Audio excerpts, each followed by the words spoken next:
Greetings. This is TK Trav, aka Travis Magus, here with LVX777. It's a beautiful day. I hope that you're doing well. I certainly am.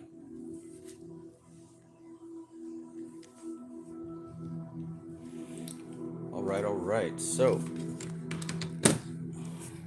on the menu for today is the next book for the book study, which is Mantra and Yantra by Swami Niranjanananda Saraswati. This is what we're working on at this point. So hopefully you've got your book, and if not, then you can follow along in a relaxed state. So, greetings to Zero. Greetings, Sunshine Chick. Happy Friday. It is indeed a happy Friday. Pretty quiet for myself, but that's typical. How's your Friday so far? Green.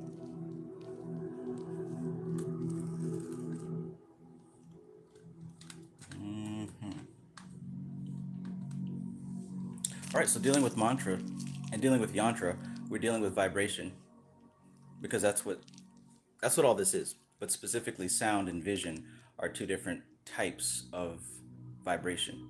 Sound hitting us through the ear, yantra hitting us through the eyes. But even though these are different channels, they're aiming towards a certain aspect of ourselves that are not physical. So in order to influence and condition and manage the mind and manage the highest aspect of ourself, we've got to use tools that reach beyond just the physical. This is where mantra and yantra come into practice. This is where Tantra comes into play, because we're accessing a part of ourselves that is not physical. So without further ado, let's begin. Jin Jinny, peace, peace. Lance Benefield, greetings. Lahiri, peace. Al Dickey, greetings, bro. Who loves orange soda? Peace, my friend. I got a whole case of Fanta right here. I love orange soda.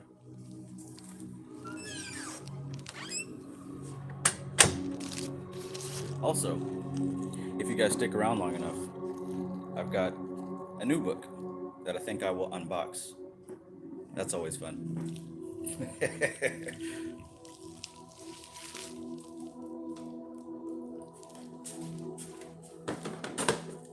Always fun. So, I've got to grab this thing.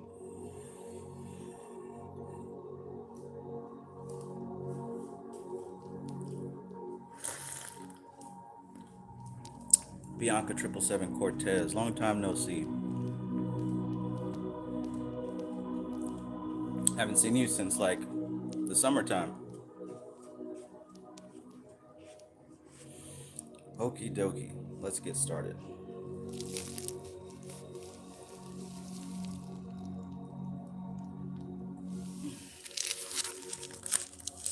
Making sure I don't spill anything. And I hope that my phone stays charged this time. If it doesn't, I apologize in advance. So if you're just joining and you're excited about learning this first portion of the study, go ahead and hit that like button. Because as you know, that lets YouTube push my videos to the eyes that care to see.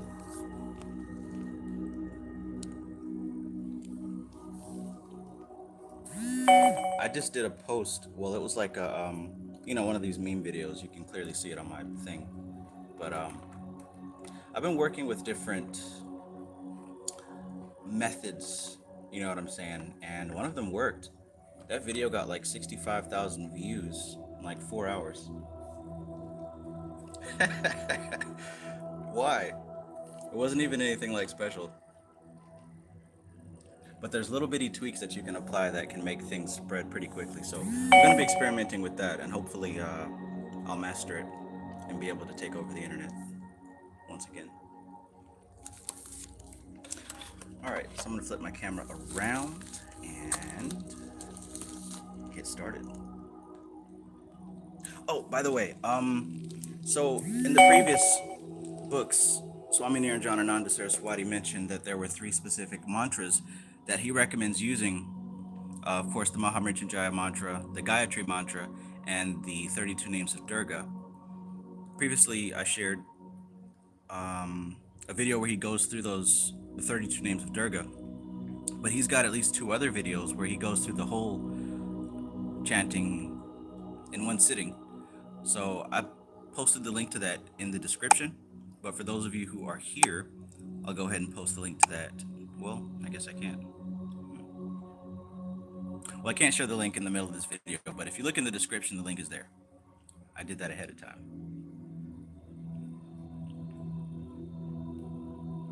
Zaire Anu. Peace, peace. All right, so let's get started.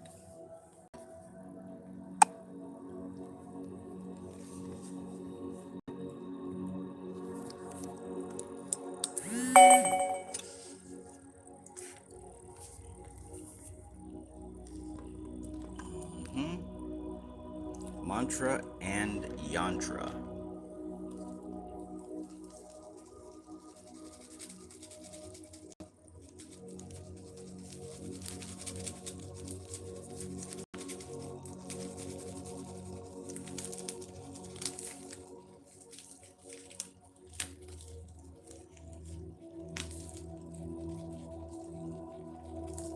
Mantra and Yantra.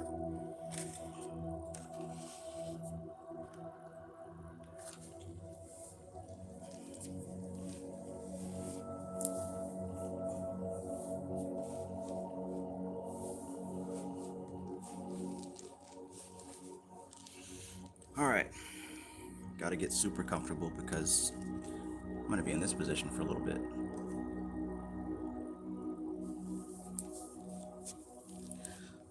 Does anybody in the chat have this book already? Give me a yay or a nay.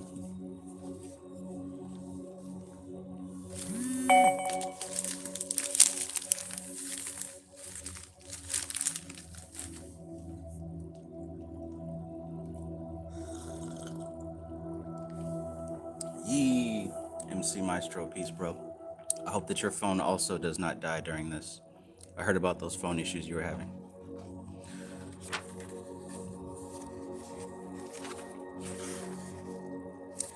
All right, so Mantra and Yantra by Swami Niranjanananda Saraswati. Ashe to the Order of the Phoenix. Ashe to the Order of the Unicorn. Many thanks and many blessings to Swami Sivananda. Many thanks and many blessings to Swami Satyananda. And many thanks, many blessings, and much gratitude to Swami Niranjanananda Saraswati. Hey man, we're both on 17%. I've got mine plugged in, but it's not charging. I don't know what to do. Just gonna cross my fingers and hope that my battery charging demon comes through for me. So we're gonna go through chapter 1, Origin of Mantra. Let's talk about this vibration and harnessing the power. Unlimited power.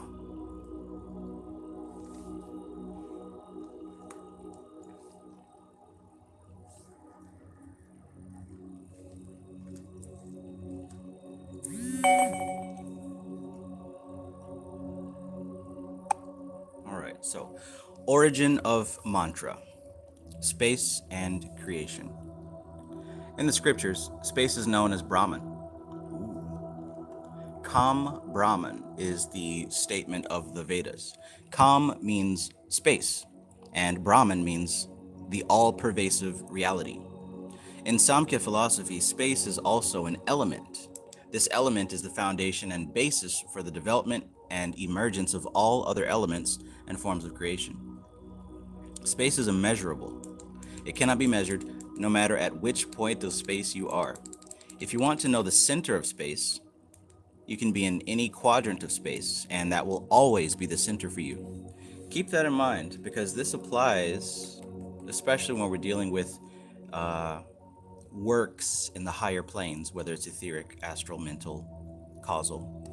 I'll read that again. It cannot be measured no matter which point in space you are. If you want to know the center of space, you can be in any quadrant of space, and that will always be the center for you. Remember that. Unless you're banishing ritual the pentagram or casting your circle when you're doing your there you go. See, you know what I'm talking about. Distances do not matter in space. They exist and are immeasurable. Space is infinite, and this infinitely vast element, or tattva, has been called Brahman. Brahman means the all-pervasive reality, and space is where the forces of the cosmos and the universe, energies and different worlds, exist in harmony with each other. They are the essence of the space tattva in their latent form. The prime essence of the space tattva is consciousness and energy. Consciousness and energy become Brahman, the all-pervasive reality. Consciousness plus energy equals all-pervasive reality, which is known as Brahman. He had to say that twice, just so you get the point. The essence is inherent in space, and space is infinite, without any boundaries.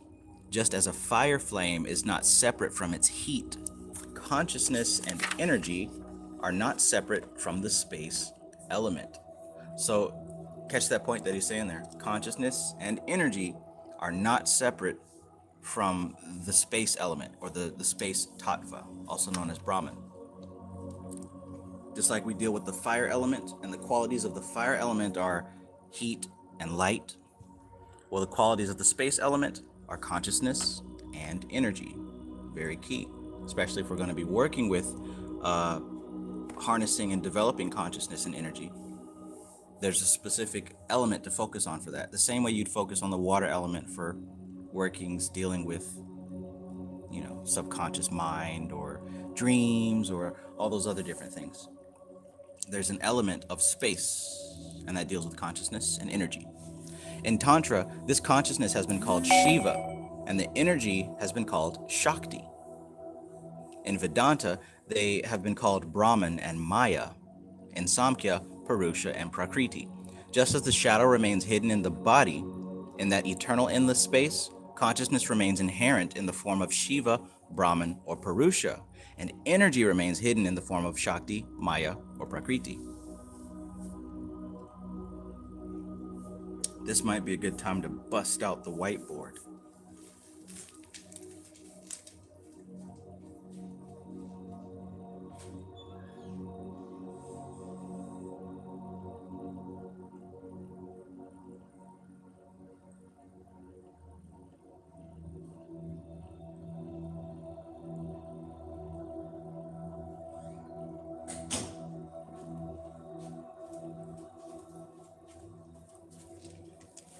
Okay, so why is this something important to remember? It's important to remember because there's a lot of terms and phrases that are being thrown around, and when you're able to put this stuff in order, it's easier to understand. So if you take a look at what he just said there, we're going to explore why this would be important. So we're talking about the space element, and he's talking about two specific qualities of the space element.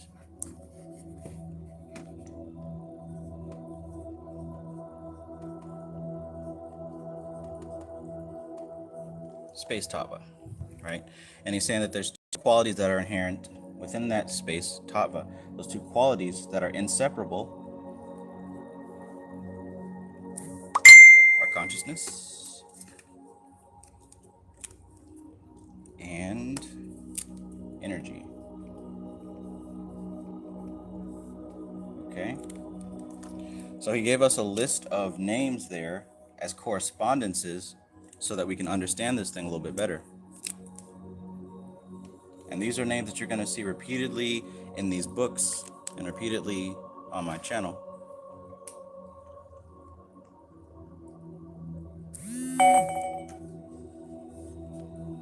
So basically what he's saying here is that in these different pantheons, different schools of thought, there will be called different things, but we're still dealing with the same type of quality. Now he says that in Tantra, consciousness has been called Shiva, right? Most people know of Shiva as this blue man with a snake around his neck, but that's a symbol, right? That's the masculine aspect. That's the consciousness aspect of the space tattva. The energy aspect of Shiva is called Shakti. And this is what we seek to raise when we do our meditations and our Kundalini work and all that good stuff. Now, in Vedanta, which is another school of thought, this consciousness aspect is known as Brahman. And then the energy aspect or the feminine aspect is known as Maya. Right? This isn't about good and bad, because everyone's like, oh, Maya, illusion, we have to break the Maya. No, you just have to understand what you're working with. Then, of course, he says in Samkhya, which is specifically what we've been studying, we'll get these terms Purusha for the consciousness aspect, and then, of course, Prakriti for the energy aspect. All right, you see how that lines up there? We're dealing with the masculine and the feminine. Just different schools of thought. They're all talking about the same thing. So Shiva and Shakti go together. Brahman and Maya go together. Purusha, Prakriti, they go together. Just like shadow remains hidden in the body. They're one and the same. Two sides of the same coin. So he says that consciousness remains inherent in the form of Shiva, Brahman, or Purusha, and energy remains hidden in the form of Shakti, Maya, and Prakriti. All right. So if you've seen these names floating around, now you'll have a better correspondence, a better relationship, because we're talking about consciousness and energy. Energy is what moves, what is emanated, what is manifested, because of course we know that energy also includes matter. Matter is a very slow, dense form of energy. Then we have consciousness, which is not energy. Consciousness is not matter. Consciousness is nothing material. So it's not the body. It's not the mind, because the mind is material. It's not melanin. It's not DNA. It's nothing tangible, nothing physical. These are aspects of reality that exists beyond energy, beyond what we know as manifestation. All right? Just wanted to make that clear. Peace, Society, Ejects. Greetings. Straight Panther, peace, bro. Matthew Watson, peace. Matthew Watson says that board makes it so easy now. Yes, sir. I just had an inkling to go pick this up when I was at the dollar store. Dollar store has everything, man. It really does. Or Dollar General, or whatever it's called in your area. Let's continue. Let us continue. So, in the material dimension, the reflection of consciousness and energy is perceived in our life in the form of mind and body, or mind and matter. So that's two more things to add to this list here, isn't it? At the very lowest octave, because we're dealing with different levels of existence, from the lowest dense level to the highest level. On this lowest level, we've got what we know of as mind. We're talking about relationships here. We're not talking about individual aspects. We're talking about one coin with two sides. Okay, so none of these things they can be understood individually, but they're really truly understood as a pair. So mind would correspond with body, or matter, I should say. Mind and body, mind and matter. We'll say body here because we're getting personal. All right, so again, we've got the masculine and the feminine aspect. All right, we've got the positive and the negative aspect. Mind and body, Purusha, Prakriti, Brahman and Maya, Shiva, Shakti. Okay.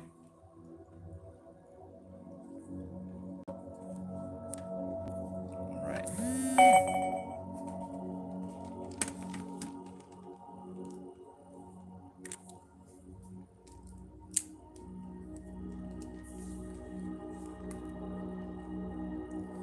All right, so in the material dimension, the reflection of consciousness and energy is perceived in our life in the form of mind and body, or mind and matter.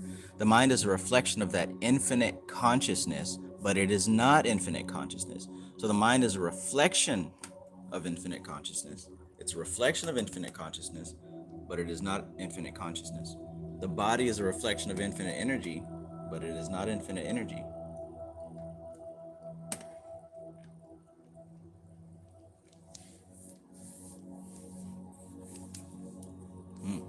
So the mind is a reflection of that infinite consciousness, but it is not infinite consciousness. Just as your reflection in the mirror is not you, right? So just like you can look in the mirror and you see something, that's not you. Likewise, your mind is a reflection of the infinite consciousness, but it's not infinite consciousness. The mind is all. They didn't say your mind is all, but the mind is all.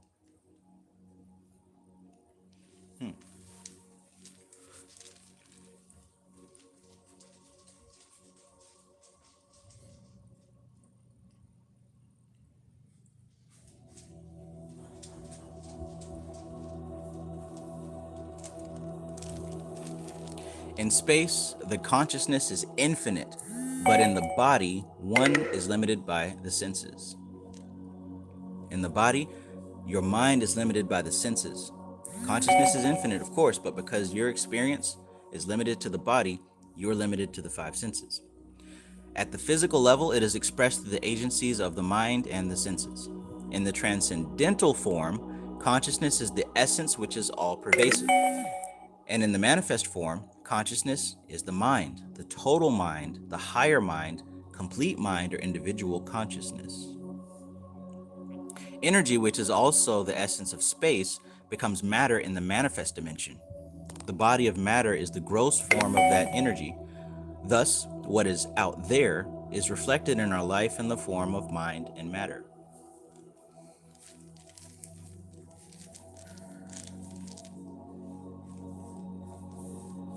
In space, these two qualities are totally balanced and in harmony with each other. Again, in space, these two qualities are totally balanced and in harmony with each other.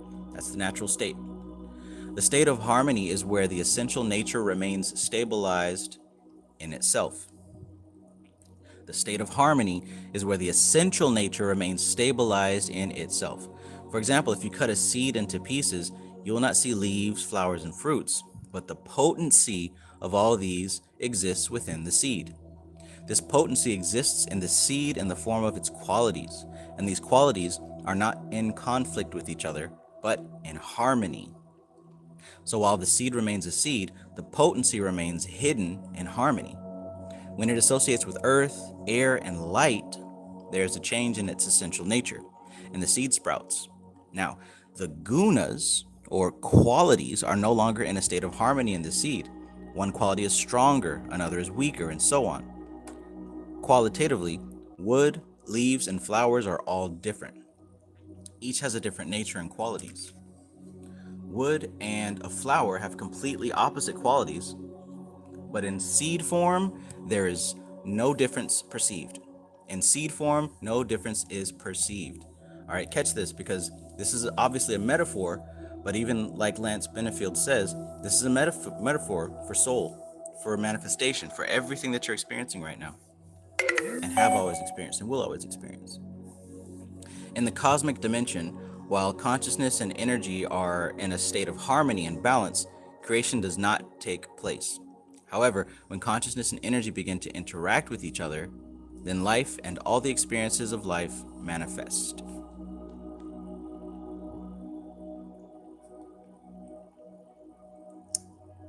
Okay, so I apologize. I probably should have taken care of this battery issue earlier. So this charger isn't really doing its thing. Let me grab a different charger and see if this is going to give us a better experience. Bear with me for just a second.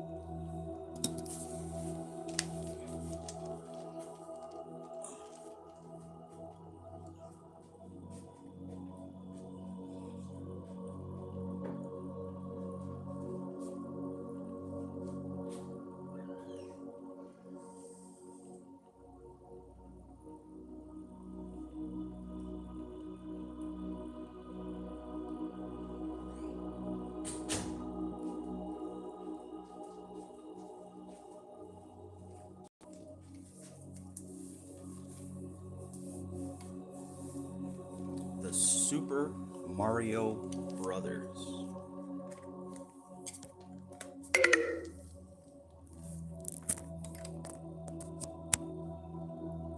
Yeah, that ought to do it. Cool beans. All right. So, we were talking about the potential in the unmanifest dimension. All right. So, again, just taking a look at this, we have an understanding that although we've got different names across the board, we're ultimately talking about the same concept, which is space. The space element, the ultimate element, is composed of two sides, and these two sides are harmonized, consciousness and energy. So they also come in pairs, because this is about the relationships, not so much the individual thing. Right? This is how you understand Kabbalah and higher science, by understanding the relationship between different things. So we've got Shiva and Shakti, we've got Brahman and Maya, we've got Purusha Prakriti, we've got mind and body. Okay?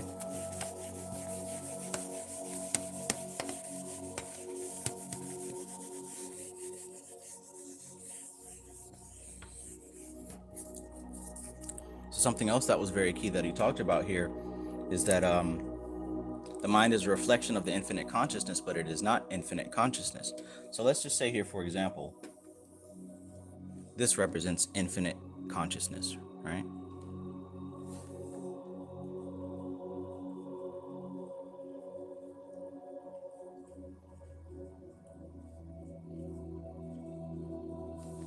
Let's say that that represents infinite consciousness.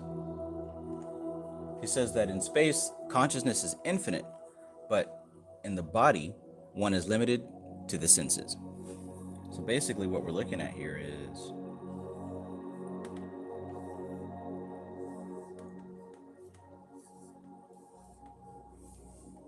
here you are as a person with your five senses, and most people are externalized. So what that means is all of our attention and our awareness is outwardly focused constantly to the five senses.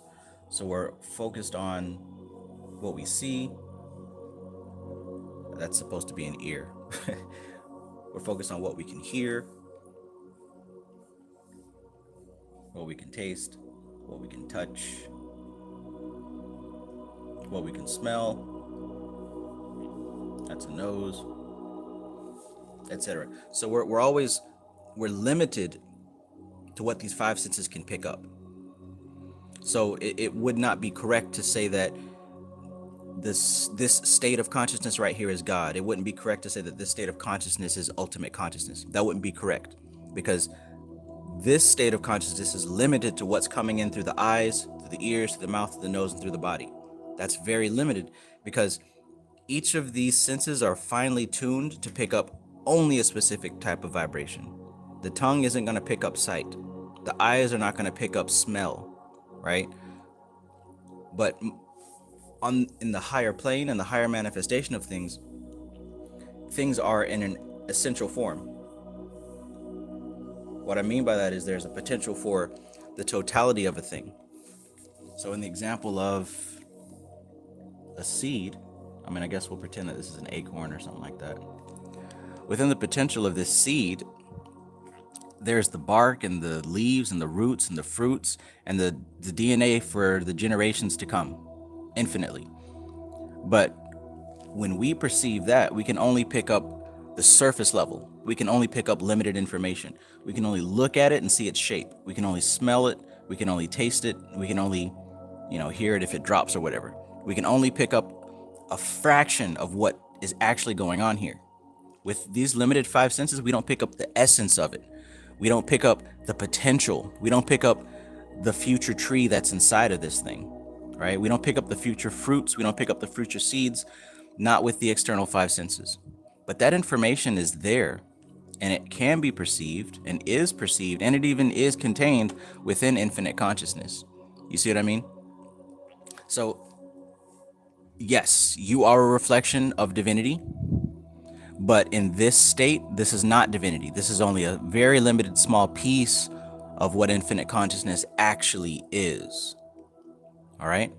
So yes, even just as you are a fraction of infinite consciousness, so is this seed, and so is everything else, a fraction of this infinite consciousness. And as long as our awareness is directed outward through the channels of the eyes, ears, mouth, nose, and body, as long as we're strictly picking up data from those senses and only those senses, we're not going to see the big picture, because the big picture is bigger than the senses. This body right here is not equipped to be able to comprehend all this. It's not equipped to comprehend all that.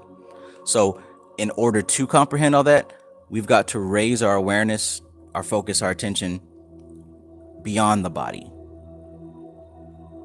Okay? And one of the ways to do that is through the use of mantra and yantra, which is why we're studying this book and all the other books that I read on my channel. Capiche? Greetings, Alora. Eric Rogers, peace, peace.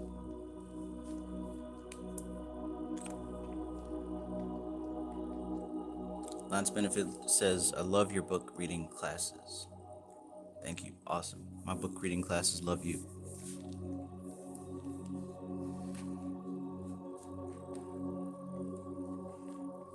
I am for real.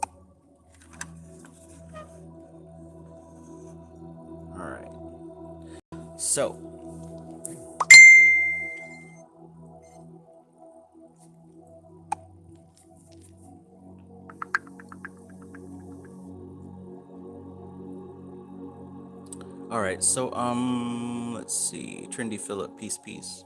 Another thing that was mentioned here is about, he says, in the transcendental form, consciousness is the essence which is all pervasive. And in the manifest form, consciousness is the mind. So that's two different states.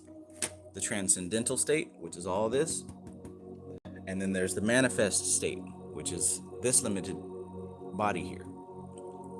Two different states. One is a reflection of the other.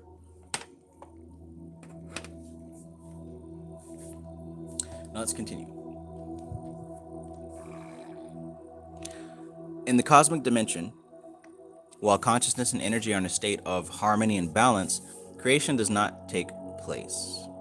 However, when consciousness and energy begin to interact with each other, then life and all the experiences of life manifest.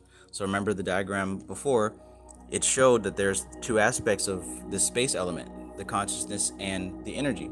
Now, while they're balanced, while they're in a state of harmony, creation doesn't take place. Nothing's changing. It's kind of just dormant. It's there as a blueprint. All right? But when they begin to interact with each other, now we start having life and manifestation and everything that we know of. He says that when a vikara, or a modification, takes place, when a transformation occurs due to the combination and permutation of these two forces, creation manifests. Creation is a vikara, an evolute of the permutation and combination of consciousness and energy. So I wonder if we can do a diagram for that. Do we need a diagram for that?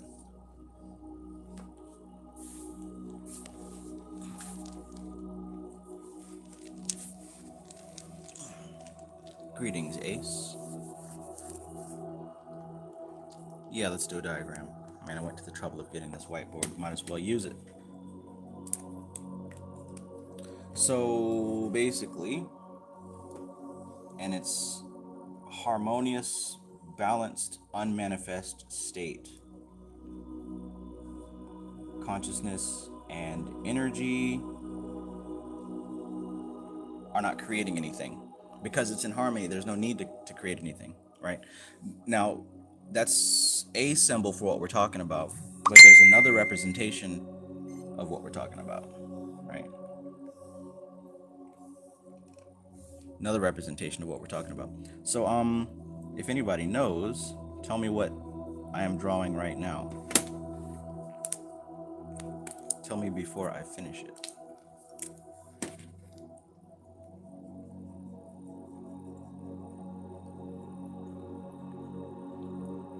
I know somebody was paying attention.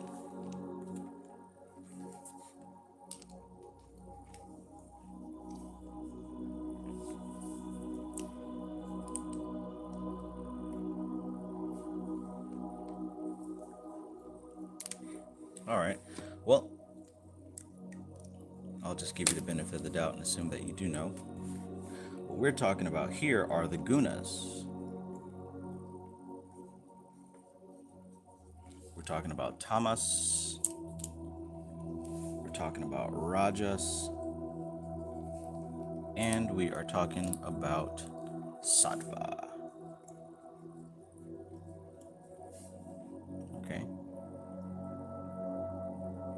So these are the three qualities he's talking about here. The three qualities of nature, the three qualities of manifestation, the three qualities of the material plane.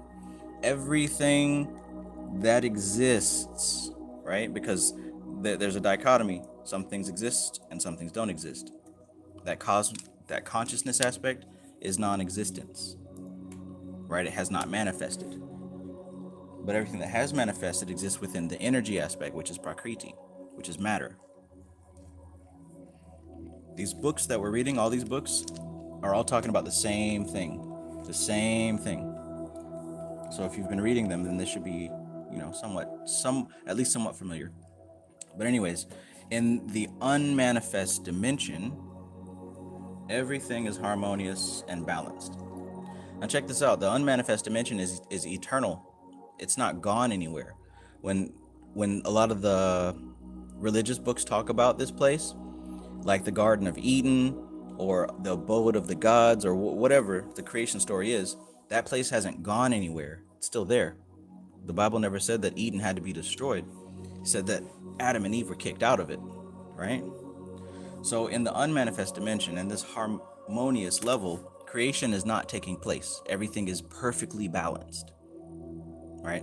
See the tree of life back there? This is going to represent that upper triad and beyond. But everything is in complete harmony. Now, what happens is when something changes, when consciousness and energy come together, energy has this magnetic quality because energy is the feminine aspect of this thing. So energy is going to react and respond to consciousness. So energy is going to begin to change, begin to swirl, begin to take on the shape of the patterns that it perceives in consciousness. So the swirling begins. So what that swirling indicates now is that it's another level of existence. So here we have perfect harmony up here. This place will always exist. But there's another aspect now. As soon as something gets moved, as soon as something changes, as soon as there's a little bit more rajas or a little bit more tamas or a little bit less sattva, as soon as these qualities are adjusted, it creates a new dimension. Now this dimension is the manifest dimension. And this is where we find ourselves. So now that perfect circle of creation, it's no longer equal like this. It's now all jumbled up and mixed up, right? It's all jumbled up and mixed up. And because it's jumbled up and mixed up, it's constantly seeking to return to its harmony. So this is what we have as far as karma. This is what's called karma. Karma has nothing to do with you doing something good or bad. Everything that you've ever done and will do and have done is a result of this mixing and mingling. It's just matter changing shape and trying to get back into harmony.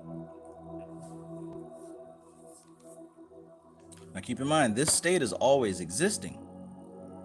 But because we're aware of the manifest dimension, we are now aware of this chaos. We're aware of this. This is still there.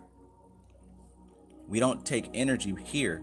This is the blueprint, the prototype realm. The goal is to raise our consciousness above and beyond this chaos so that we can perceive the order. That's what the work is. That's what the work is. Let's continue with this book.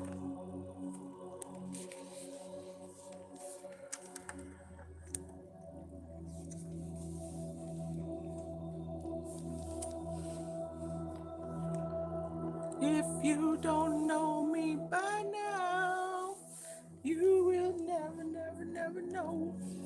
All right, so consciousness and energy manifest as life in the form of spirit, mind, senses, intellect, and ego. The two are present in every aspect of creation in the form of Ashta Prakriti. the eightfold aspects of manifest nature, consisting of the five senses and the three attributes of the mind. What are the three attributes of the mind? Manas, which is the reasoning mind, Buddhi, which is the intellect, and Ahamkara, which is the ego identity. Sound familiar? It should.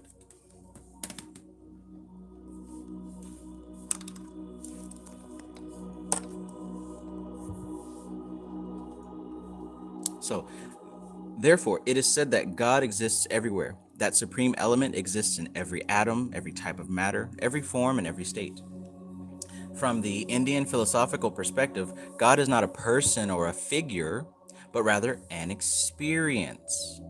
For example, air is invisible. You cannot see air, unlike earth, water, and fire, which are visible elements.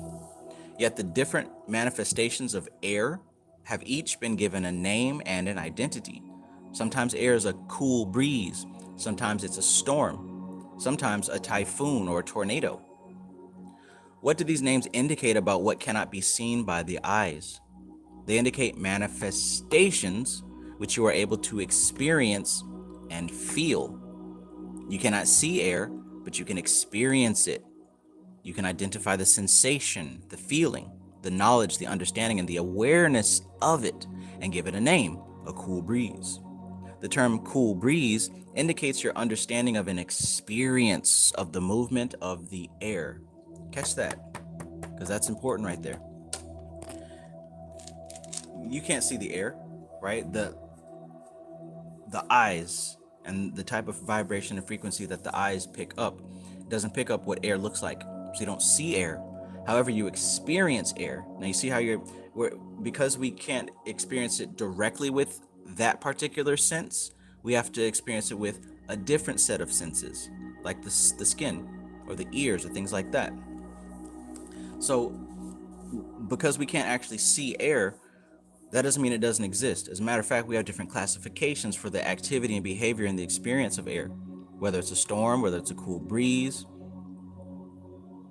we can describe the sensation and the feeling and the awareness of that experience. This is the same thing that's happening with the subtle nature of reality.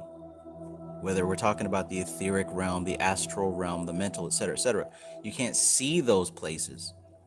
You can't really experience them with your five senses directly.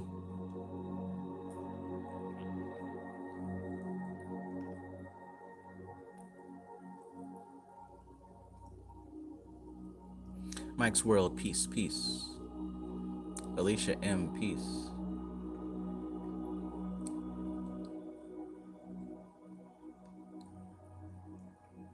Greetings, abnormal.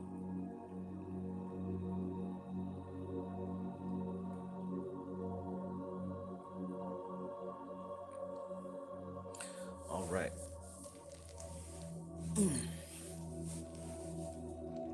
Oh, Lord. So we're dealing with limited five senses, which is why it's important to begin developing these higher senses.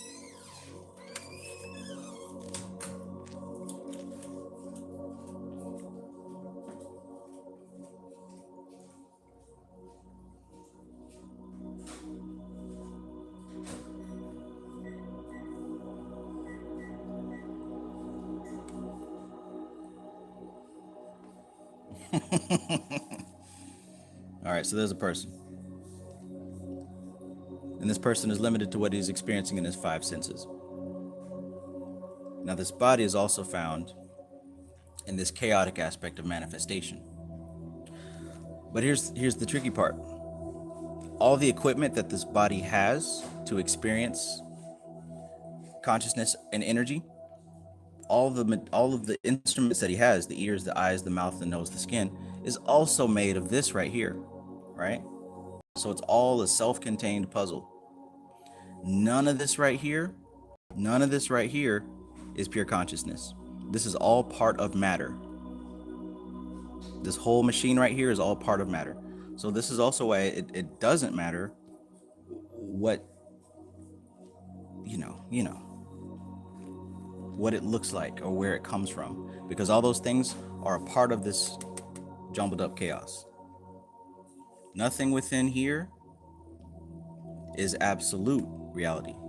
It's an expression of absolute reality, but it's not absolute reality, all right? So don't get caught up with people that are talking about how certain parts of matter are better than other parts of matter. That just doesn't make sense. Because all of matter is one thing. All of matter is one thing. Doesn't matter what color it is, what shape it is.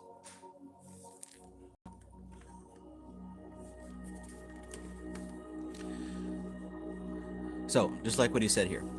Therefore, it is said that God exists everywhere. That supreme element exists in every atom, every type of matter, form, and state.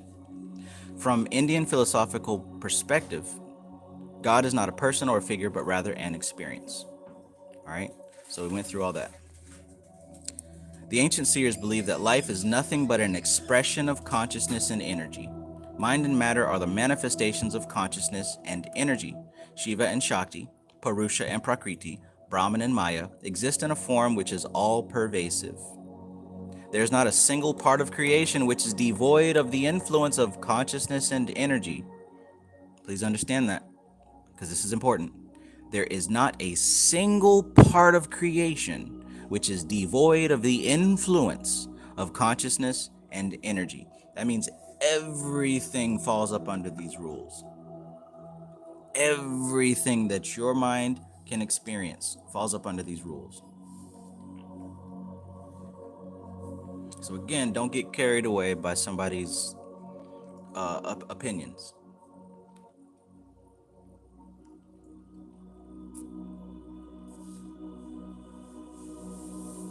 Cosmic Chlorophyll says, last night when I was driving into Georgia, they had a billboard with your logo on it, but the M was in blue, white, and gray. And when I looked on the other side at another billboard, 777 flashed. I suppose they love me down here. So there's not a single part of creation which is devoid of the influence of consciousness and energy. They manifest in myriad forms, not only in forms recognizable as human beings or animals or insects. In our life, the experience of consciousness and energy takes place in the form of mind and matter. Mind is subtle. Mind is the subtle content or form of consciousness. Matter is the manifest, gross form of energy.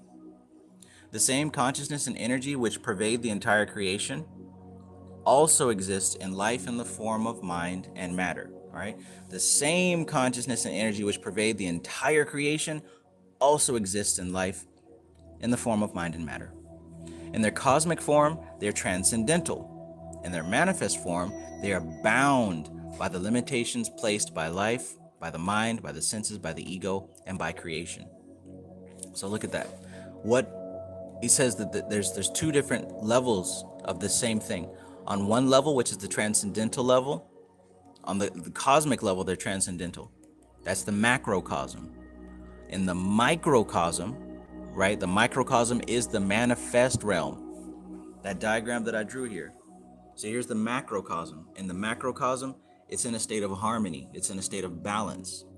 Everything is in order. It's the blueprint. It's the prototype for existence. In that macrocosmic level, everything's fine. There's nothing to do. But in the manifest level, in the microcosm, this order has now become chaos. And it's constantly seeking to balance itself. So when you plant a seed, over time it sprouts and becomes a tree. And that tree produces more seeds and the cycle continues. That's what's going on here. Now, as a part of this manifestation, you found yourself inside of a body that's also going through this process of birth, life, and death over and over and over again. As long as your awareness is within this jumbled chaos here, you're going to continue experiencing life through these five senses. So it says here in their manifest form, which is within this place right here, this is the manifest form. He says in the manifest form, they are bound by the limitations placed by life, by the mind, by the senses, by the ego, and by creation. All these things are within this right here. Life, mind, the senses, the ego, and creation. All that is within here. All right? None of that is what you call soul or consciousness or spirit. All of this is matter. And that's why matter is bound to space and time. This right here is beyond space and time. There's not a beginning, a middle, or an end. This is the blueprint, the prototype. The same way you have a blueprint or a prototype on a computer somewhere, it isn't produced, it isn't manifest, it's just the blueprint. So it isn't bound to decay. It's just there. It's an idea, it's a concept.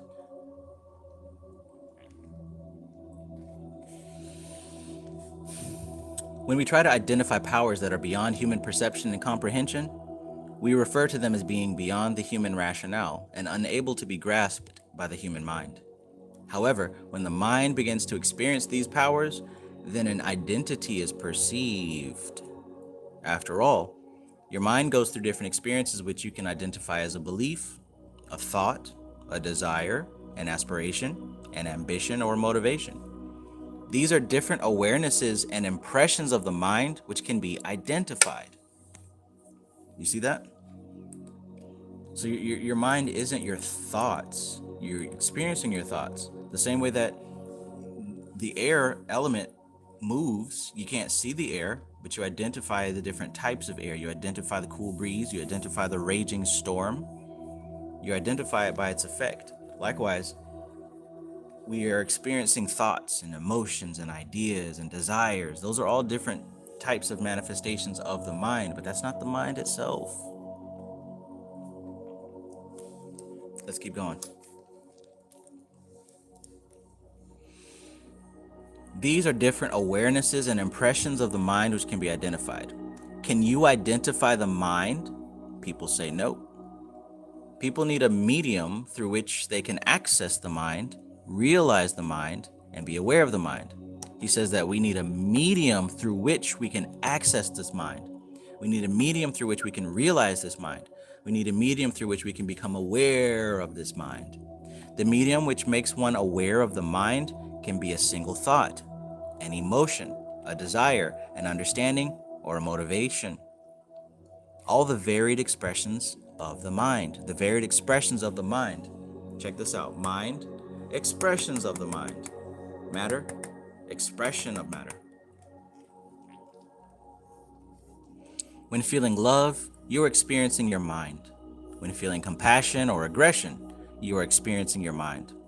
Just as a medium is needed to experience the mind in order to realize the influence and effect of the cosmic powers of consciousness and energy, one needs to know the medium through which they express themselves in the material world.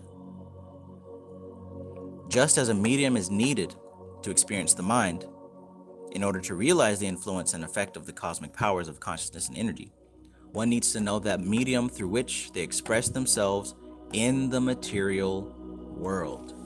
How do you express yourself in this material world? What do you use? Shari Bari Sharbe, peace and greetings, peace, peace. Consciousness assumes the form of the mind and becomes the observer. Consciousness assumes the form of the mind and becomes the observer. Consciousness is never active. Got that? Consciousness is never active. Its nature is stillness. Energy is active. It is the basis of creation. Without energy, creation cannot happen.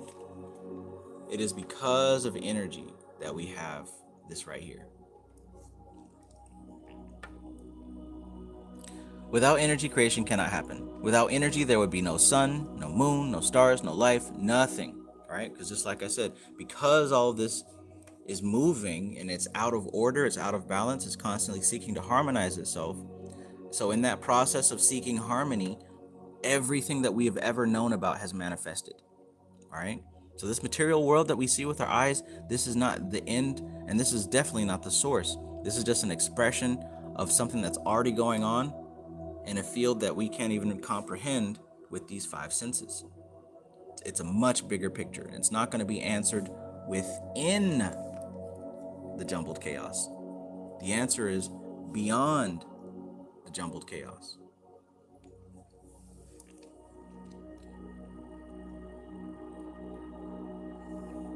So consciousness assumes the form of the mind and becomes the observer. Consciousness is never active, right?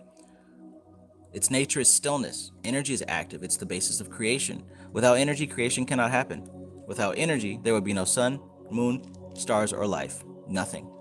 Energy is, or Shakti, is the predominant factor in creation and in experiencing life. Consciousness is used to realize the different manifestations and influences of Shakti. Let me repeat that. Consciousness is used to realize the different manifestations and influences of Shakti. So we've got Shakti, we've got energy, right? This is the cosmic state being completely balanced, and this is its manifest state being completely imbalanced. This is what would be classified as Shakti.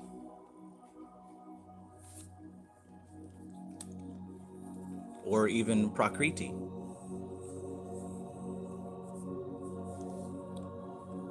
Shakti, Prakriti, Maya, right? Whatever you want to call it. But consciousness is what is being used to identify the different manifestations of Shakti. So Shakti doesn't realize herself. Matter, Shakti, there is no mind, there is no consciousness. She is just pure movement, pure energy, pure activity. But it is consciousness which observes, which identifies, which recognizes the different manifestations and the different influences of Shakti. Just putting this all in order here. Consciousness identifies the mood of Shakti and acts accordingly. For example, when you are agitated, consciousness recognizes the agitation, but it is energy that controls your body. When there's fear, right? Whenever you become afraid, when there's fear, consciousness recognizes the fear, but it is energy manifesting as fear. It is the energy that's manifesting as fear. The same is true of all other emotions. The Shakti or energy has been identified by different names according to the expression and experience of the individual. So in other words, when you do feel a feeling, when you feel afraid, when you feel angry, when you feel inspired or courageous or creative or whatever, consciousness is recognizing that feeling. Consciousness recognizes it, but it's actually energy that manifests as that feeling. Let me know if that makes sense or if it doesn't make sense. In the Indian tradition, one of the identities that is energy has been visualized as is the form of Devi. The Devi image is a symbolic representation to understand and identify a state, a change, and a process.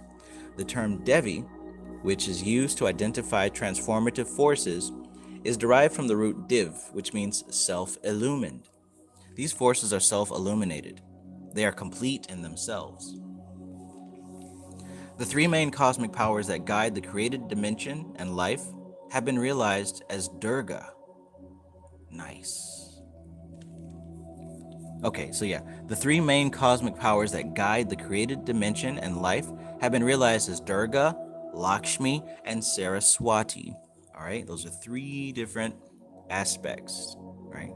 The three main cosmic powers that guide the created dimension and life has been realized as Durga, Lakshmi, and Saraswati.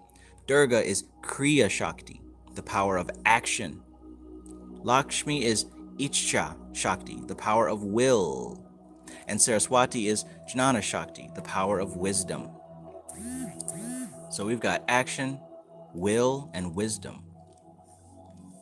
Those of you who have studied Aleister Crowley, you know that he's got this four-part phrase of to know, to will, to dare, and to be silent.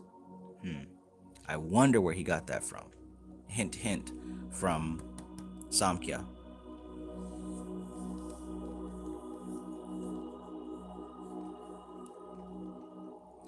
Life is realized between birth and death. On one side is birth. One cosmic force on the other side is death. Another cosmic force in the middle is life. A third cosmic force. MC Maestro says Michael W. Ford has will, desire, and belief.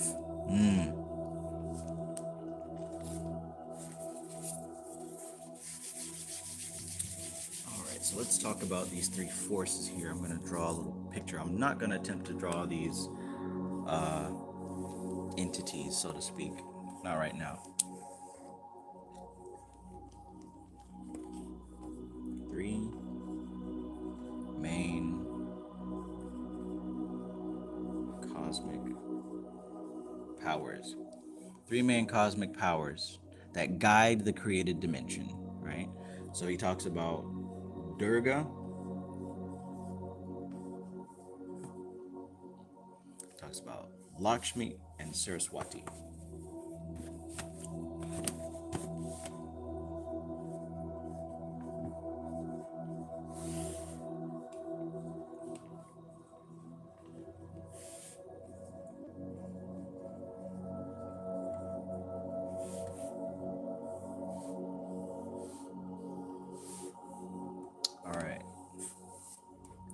Durga, Lakshmi, and Saraswati, the three main cosmic powers that guide the created dimension, right?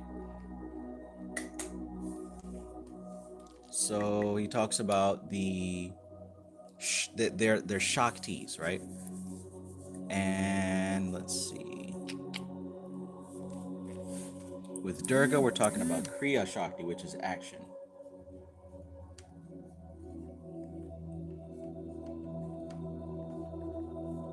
With Lakshmi, we're talking about Ch1 Shakti, the power of will. By the way, if anyone has a copy of Taught with Shruti, go ahead and crack open page 45, the infamous chart, and see if you see these terms listed there. Page 45 and also page 43. If you go back a page to 43, you're going to see these same terms. Check out what it says in that book about these three terms here.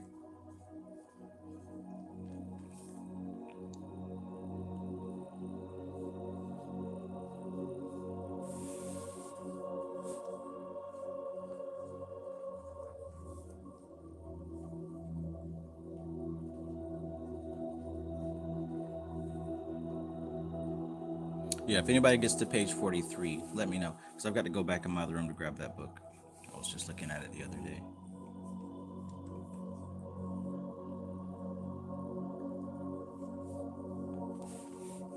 Okay, so, and remember, these are different aspects of Shakti, right? And what we just said was that there's Shiva and Shakti, consciousness and energy. So these are actually three flavors of energy, right? Three different expressions of the created dimension. The three cosmic powers that guide the created dimension, right? That's what he's talking about here. So he's talking about how life is guided through birth and death. Life is guided between birth and death. So he says, at the time of birth, we're dealing with that Saraswati power.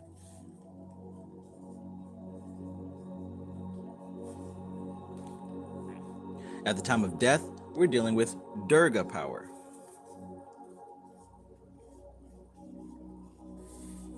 And then when it comes to life in between, we're dealing with Lakshmi.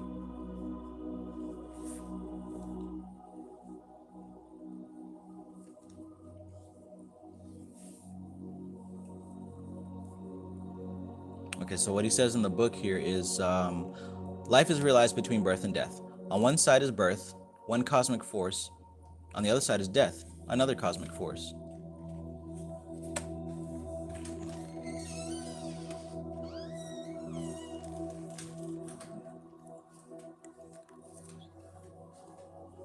And in the middle is life, a third cosmic force. At the time of birth, it is Saraswati power. At the time of death, it is Durga power. In between birth and death, the force that nourishes life is Lakshmi power. For example, you require office space. All right, here's a metaphor. You require office space. You locate a building. It is new, ready to be leased out. You select your office space in the building. When you receive the space, it is empty. It's not even clean. It's full of dust and cobwebs.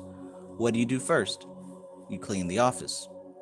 What do you do next? You bring in your furniture, you arrange it the way you want it, and then you decorate your office according to your preference. When all this is done, on a given day, you enter your office, you sit down at your desk, and you begin work. So this example indicates the application of the three powers in the simple process of acquiring office space. Uh-oh. Thanks for that, Sunshine Chick. Birth, life, and death. I guess Durga needed some extra attention.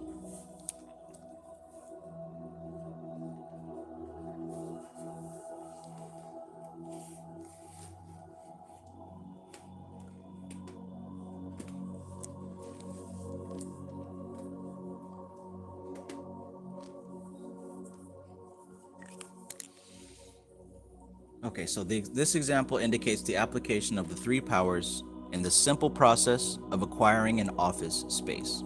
So the first power is Durga, right? She cleans, removes all the dirt and the cobwebs, and gives you the energy to open the windows, which allows in the sunlight and the fresh air. She gives you the inspiration and the strength to clean the room thoroughly. This is Kriya Shakti, action. Once the room is cleaned, then the Lakshmi power takes over, right? You bring in your furniture, you decorate the office, you make yourself comfortable, secure, and happy. Each Cha Shakti is primary, and Kriya Shakti assists in the attainment of each Cha. Once the each Cha or Lakshmi power has completed its run, Saraswati power now takes over. On a given day, you inaugurate the office, you sit down and you start your work. You begin to add your knowledge and your understanding by Jnana Shakti. This is the application of the three Shaktis. He says that Durga is that aspect of cosmic power which helps one to overcome, transcend, and transform the limitations and negativities of life. The word Durgam means difficult, and Durga means one who eases the difficulties. If you had to convert a barren piece of land into a produce farm, what difficulties would you encounter? And what would you do to facilitate the conservation of the land? You would start digging the land first, remove the weeds, grass, stones, and rocks, and prepare the soil. Such a change from a given state to another state is the Durga component. Until we give the land a shape which will be finally utilized for farming, the whole existence is one of Durga power. Interesting how this process starts with death, huh?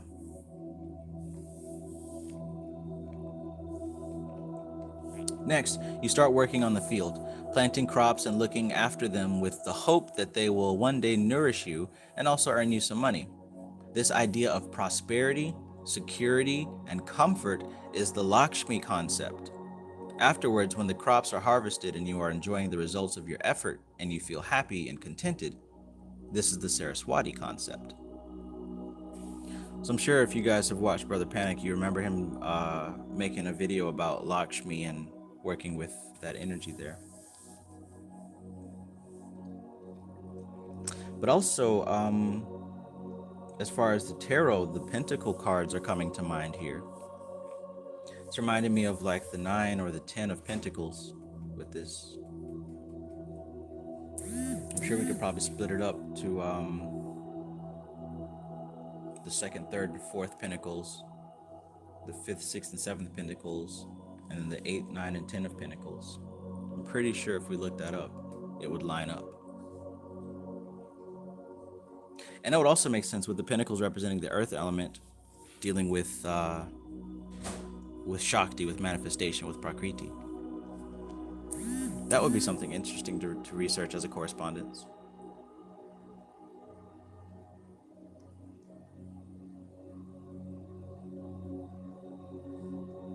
Okay, Lance Benefield says the three goddesses would balance Brahma, Vishnu, and Shiva. Birth for Brahman, life for Vishnu, and death for Shiva. Yes, you're right. And the difference being that, remember what he said here, we're dealing with consciousness and energy. So right now we're dealing with right now we're dealing with energy. So energy would be represented by the feminine aspect, the Shakti. Feminine aspect, the feminine triad here, would represent manifestation and energy in the physical plane, whereas what you're referring to, that would represent the consciousness aspect. So yes, you're absolutely right, Lance Benefield. Greetings, Hikate. Greetings, Unica Rector.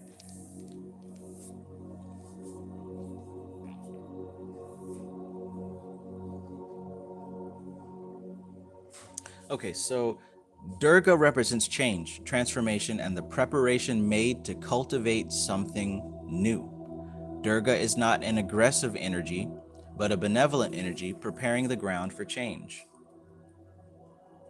However, even benevolence needs to have some force and power. It needs some aggressive power for it to establish itself. Power and benevolence, the destructive force and the benevolent force, are both seen in Durga.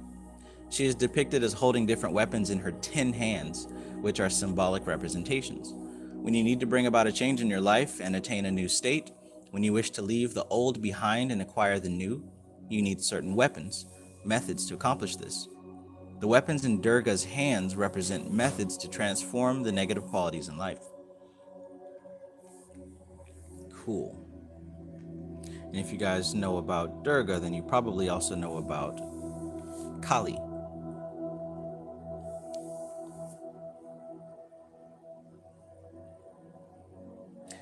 Also, whenever you see the group of threes, we've talked about this so many times. This is all about the relationships, and I drew the picture up here with the black, the red, and the little sphere, Rajas, Tamas, and Sattva.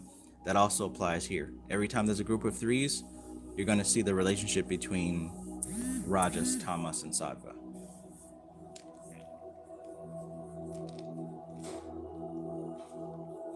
Lakshmi eases the passage through life by bestowing happiness, security, contentment, and fulfillment, and by removing that which we lack in life by making us full. Lakshmi sustains and nourishes.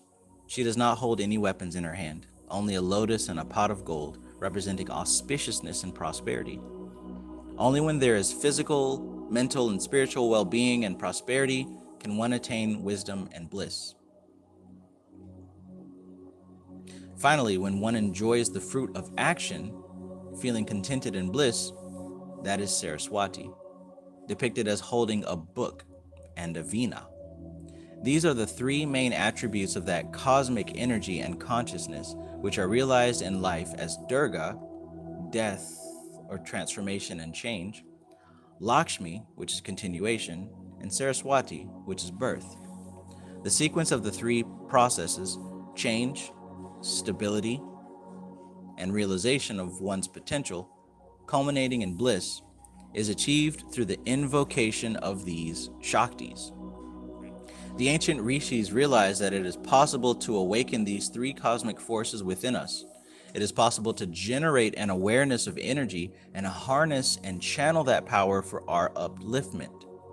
Therefore, when the yogis were exploring and realizing these Shaktis, they were researching their own consciousness and trying to discover solutions to the distresses of life. They did not have any religious ideology in mind.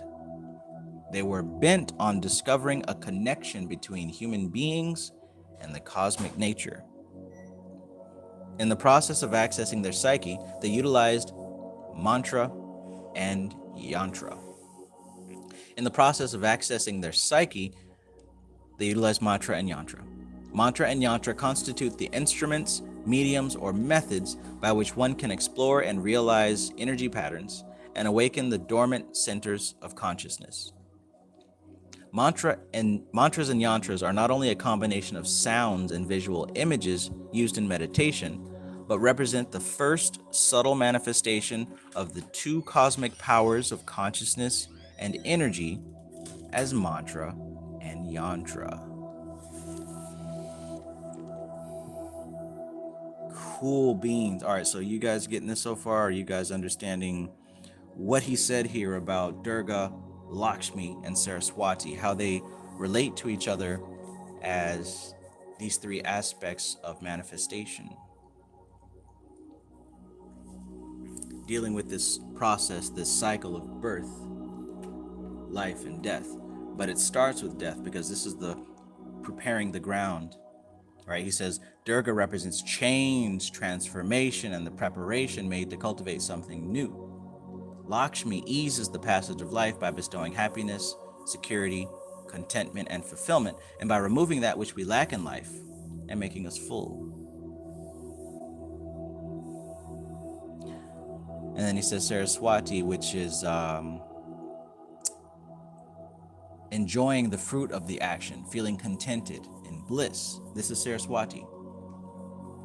So this is actually a process.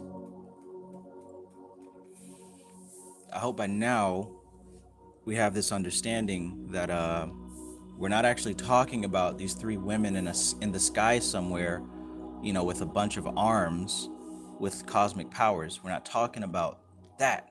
We're talking about three different angles of creation, three different slices of creation.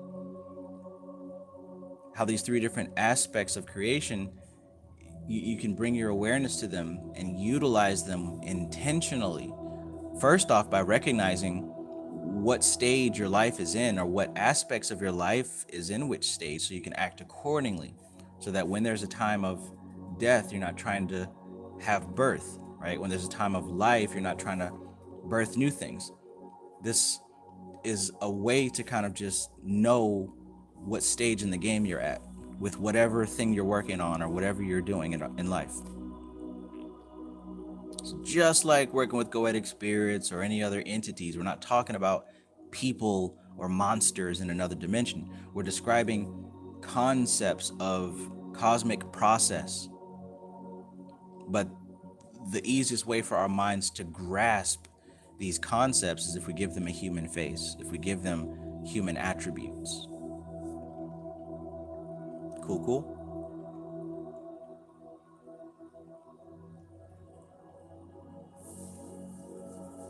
Rich Nigga asks, is mantra and yantra sigils and in? Absolutely. 1,000%. Yes, sir.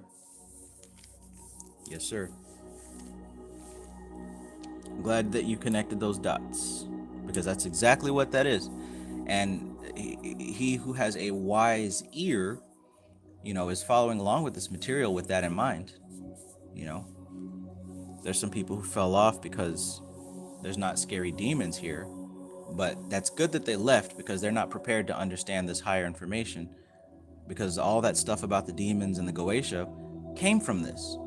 Just like what you just said, the mantra and the yantra is the same as the sigils and the in, because some people who are surface level, they get turned on or turned off by how it's displayed. They have to see it in a specific way. So because of that limitation, because of that limited surface level understanding, they're going to miss a lot of the deeper aspects of the science. And that's okay, because that's where they are in their level of development. But for, like I said, for someone who's exercising wisdom, we try to find the gems everywhere that they are, not just where we want them to be. Right? When we had the gold rush, you know what I'm saying? When all the Europeans came to America and started digging up all the gold, it was a gold rush, and everybody was flocking to California and the West to dig up all that gold. Everybody was doing that. So with everybody in the same spot digging for the same gold, clearly it's going to be extremely difficult. It's going to be extremely difficult to make wealth. We heard that one person got rich, and all of us want to get rich. But for those who were wise, they understood that there were the real gold wasn't the physical gold itself. The real gold was the currency. So the wise ones, what they did was, while everyone else in America, all these mainstream people flocked to the West to dig up physical gold and weren't really finding any because everybody else was getting it, right? It was mainstream, it was flooded, it was diluted. The wise ones were off to the sidelines setting up shops to sell pickaxes, to sell shovels, to sell buckets, right? To sell equipment and clothing and restaurants and shit like that, because they're not looking for the gold that's in the ground. They're looking for the people who are coming for the gold, right? The riches are in the niches. That's what they say. It's not always, you're not going to find the gems where you want them to be. You're going to find the gems where the gems are, right? So instead of being out here in the mainstream trying to dig up the same gold as everybody else, look in places that other people are missing, because they're too external. A little bit of wisdom for you. Moon Goddess 777, peace, peace. Tiana Marie, thank you for joining. Good evening. All right, so I hope that's clear. I hope that's clear. Because now we're about to get into the subject matter of these vibrations, these frequencies.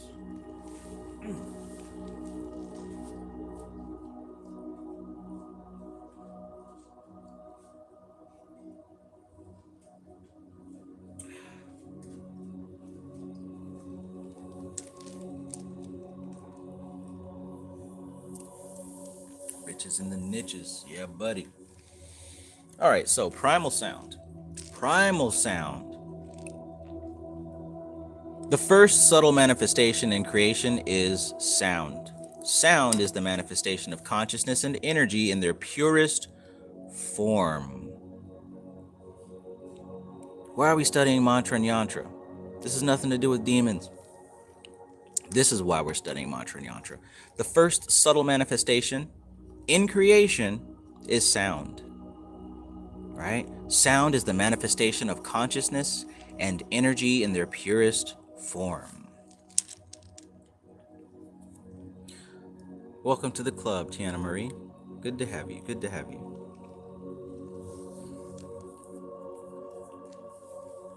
So keep this in mind.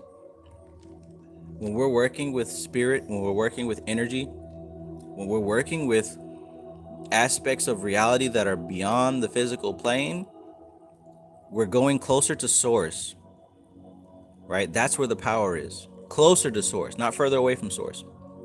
Your five senses and everything that you're picking up in your environment, looking at it in the surface level perspective, that's further away from source. Looking at differences, that's far away from source. When you're able to penetrate the differences and see the similarities, now you're starting to cook with hot grease. You can't fry French fries in cold grease. The grease got to be hot. So if you want that hot grease, you got to look at the connections and the relationships to things. And what he says here is the first subtle manifestation in creation is sound. The first one is sound. Before we got vision, before taste, before touch, before smell, sound comes first. That's the purest. He says sound is the manifestation of consciousness and energy in their purest form. If I'm repeating stuff like this, that means it's very important, and I really want to make it clear. I don't want to just glaze over it. This is important. However, the sound that we hear through the ears or record with an instrument is gross material noise, right? So we're not talking about what's going on in your speakers or your iPod headphones. We're not talking about that sound. We're talking about something that's even more subtle, right? Our human ears can only hear a very, very limited frequency range, very limited. What he's talking about is something that is beyond that frequency range. Subtle sound exists in the form of a andan, a vibration. Whenever there is any kind of permutation or combination, a third result is always seen, which in the case of consciousness and energy is vibration or spandan. So in other words, whenever consciousness and energy interact with each other, it creates a third thing, which is vibration.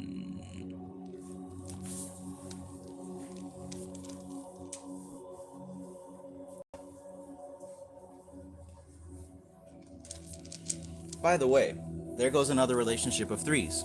Consciousness being sattva, energy being tamas, and vibration being rajas, because that vibration is moving. That is the first evolute, the first manifestation. And he's absolutely right. Let's get to the diagram so maybe I can give you a visual of what he's talking about there.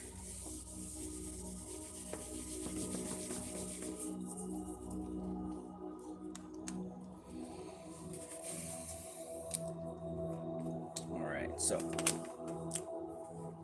I drew something very similar to this on Sunday if you caught the live stream.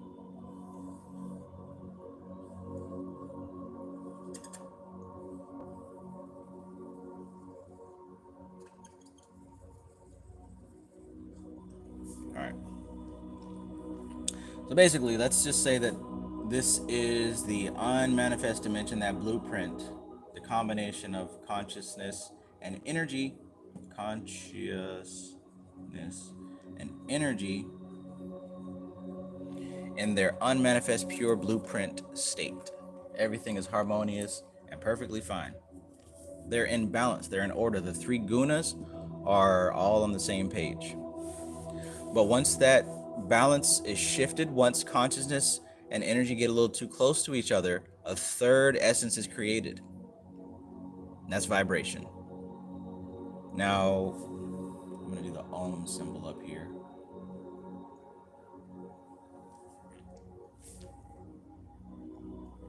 Now, what happens is, since that vibration is produced, since that vibration is produced, it's going to spread out and become more and more dense.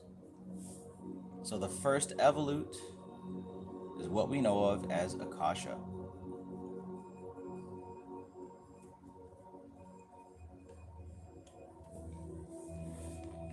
And of course, it doesn't stop there, because that can still be perceived, it's going to get a little bit more dense. Actually, I should probably draw it in the appropriate color.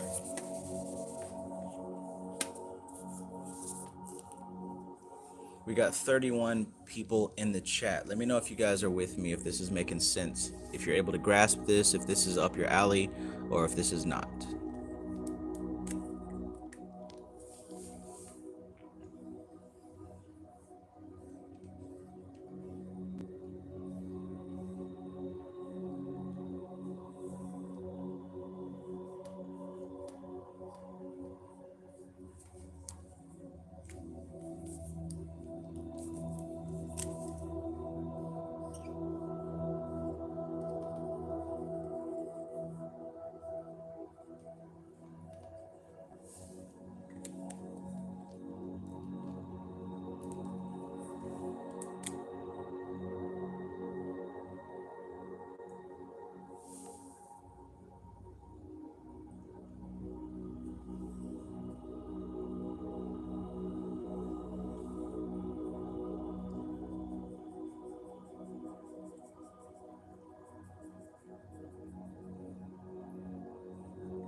Okay, cool.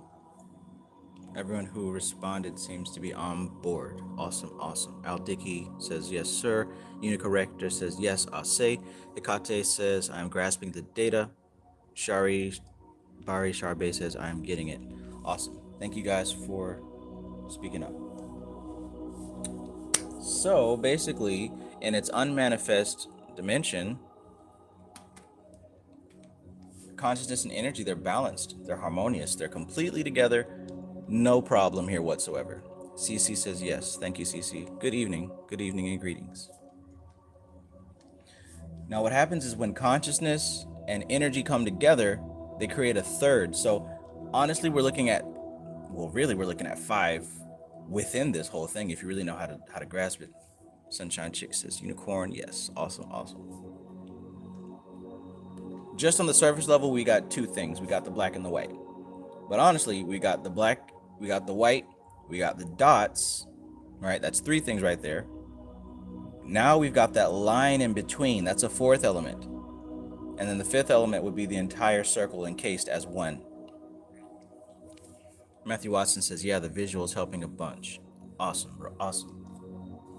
So all of this is actually contained within here. All these five elements are actually contained in here. And just like what he was saying about the seed, when you look at an acorn, you just see a little acorn. But in the unmanifest dimension, that acorn contains the blueprints for the trees, for other acorns, for billions of years of future trees, right? Every tree that you see outside came out of a seed. You know what I'm saying? Like it's always been here. None of these trees just came out of nowhere. It came from a seed, which came from a seed, which came from a seed from the beginning of time. When you want to talk about the ancient, everything outside that you see is ancient. These trees are ancient. And for that matter, so are you. So is this body that you're living in. The body that you're living in came out of the very first human beings to ever walk this planet, if there was such a thing. But what we do know is you come from an extremely long lineage of ancient divinity, right?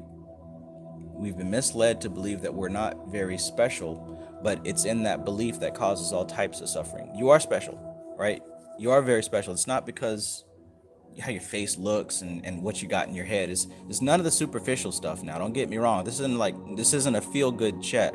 When I say that you're special and you're divine, I don't mean like, oh, your beautiful skin and your eyes and your heritage. I'm not talking about that. I'm talking about the essence of what you are. You're literally a reflection of God. And so are the trees, and so are the birds, and so is everything, right? So an unmanifest dimension. And also we're looking at the tree of life here, by the way, right? You see that barrier right there, right in between the upper triad? When consciousness and energy come together, it creates a third thing, which is vibration. And from that vibration, we get all this right here. So Akasha is the first element, the first evolute that comes out of this. And here's the thing: how many elements do we have down here beneath this line? How many elements do we have? In case you have trouble counting, there's 5. Now these are now when I said that there's groups of when there's groups of 2s, they're pretty much always going to relate to the masculine and the feminine. They're always going to relate to consciousness and energy, not penis, vagina, not man and woman, masculine and feminine, electric and magnetic, consciousness and energy, inertia and decay, life and activity, and then harmony and balance. That's what you're going to see in the 3s. When you get to the 4s, of course, you're dealing with the 4 elements. But really, when you get to the 5s, you're dealing with the 5 elements. You're also dealing with the 5 senses. You're also dealing with the 5 different bodies we have: the physical body, the etheric body, the astral body, the mental body, the causal body. But for this particular part of the book, we're going to deal with the senses. So the very first thing that comes out of this sex, basically, because when you look at the cover of Initiation into Hermetics, what do you see at the very top? Look, this is all the same stuff. I gotta let you know, I'm not making this stuff up. I didn't come up with this. Matter of fact, nobody's coming up with this stuff. No authors, no culture. Like, this is universal knowledge, right? So nobody owns it. This is the universal truth no matter where you go. So you're gonna see it reflected everywhere because it's the only truth. You're gonna see it reflected everywhere. So take a good look at this. And like I showed you the tree of life, now take a look at this also on the cover of Initiation into Hermetics. What do you see up there? You see the masculine and the feminine having sex, right? There's that union, right? When the consciousness and matter come together, it creates a third, which is vibration. And that's where we have all this other stuff, right? I drew the yin yang up there at the top. And look at that at the top. It says Om, right? It says Om. It literally says Om. And I drew that right up there at the top. Om. This is the same shit, y'all. This is the same shit, right? And then underneath, you've got these 5 elements. Right here, you've got these 5 elements underneath the tree. Like, examine these symbols because they're worth 1,000 words. They really are. Okay? And likewise, even when you look at this tree of life, the same exact thing is happening. Right? Up here above the tree, you've got the triple blackness of space. A-U-M. Om. Man. Aldiki, thank you so much. Thank you.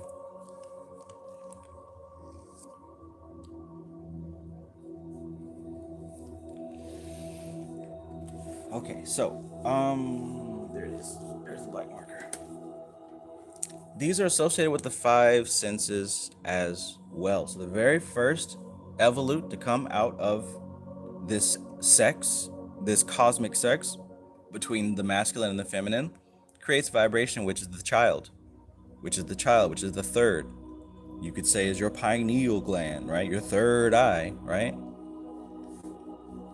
The first thing to come out of that is sound. Sound is the most pure sense, the most pure vibration. because within it is contained everything else. Now, again, this isn't the sound that's coming out of your iPod headphones or your speakers. This is pure vibration. This is pure vibration. It can be perceived as a sound, but it's more than just what you hear with your human ears. All right?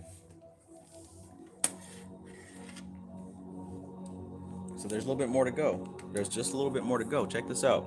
The next evolute of this expression, right? So Akasha would represent space itself, right? The tangible space now. Now we've entered into the manifest dimension. In the unmanifest dimension of pure space, like he was just talking about in this book, it contains both consciousness and energy. What I'm talking about is the space that you actually that's around you, right? The space in between things. So the space in between this whiteboard and this phone, right? This empty space right here, that's represented by Akasha, and it's filled with invisible vibrations, filled with sound. Now the next evolute is the air, what we know is the air element called Vayu, right? Prana, Vayu. Now the element associated with this is touch.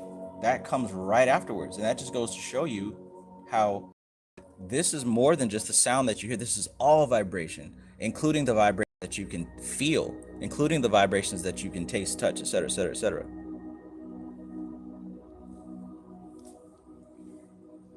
So keep in mind, as we go down, this contains all the others. They're all coming out of what's above it. Rich Nigga says, I thought red triangle was called Agni, not Tejas or whatever you got up there. It's called both. It's interchangeable. You can see it as Tejas or Agni.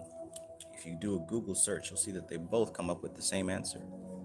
So dealing with Tejas or Agni, or the fire element, fire is going to generate sight.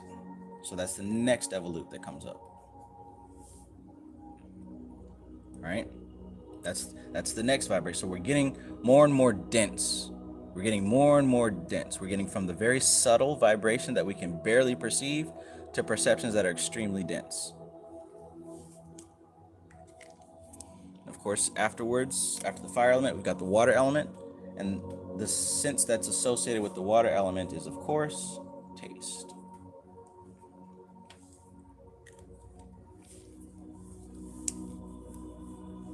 And then finally, with the earth element, we've got the very gross, dense sense of smell.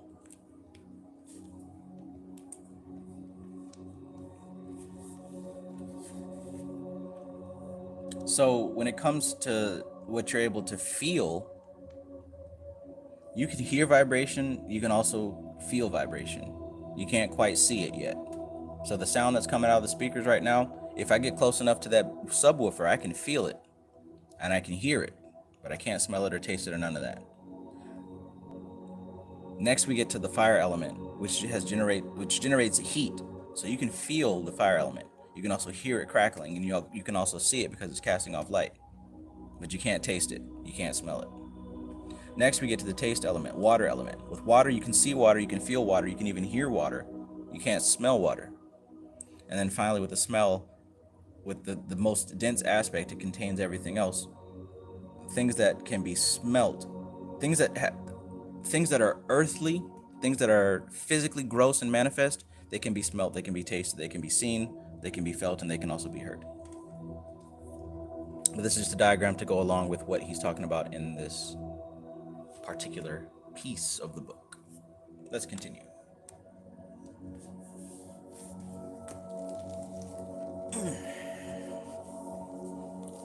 So, he's talking about vibration or spandan as the first evolute, the first manifestation. This idea has been conveyed in many world cultures. The Old Testament of the Bible states, in the beginning was the Word, and the Word was with God. What is the meaning of this statement? In the beginning was the Word. Means that the subtle vibration, the spandan, has always existed because of the permutation and combination of consciousness and energy. Similarly, in the tantric systems, Shiva Charitra describes the emergence of the world. It is said that Shiva, the transcendental consciousness, manifests in the world in the form of sound, vibration. That sound, that vibratory body, is called Shabda Sharira, the vibratory body.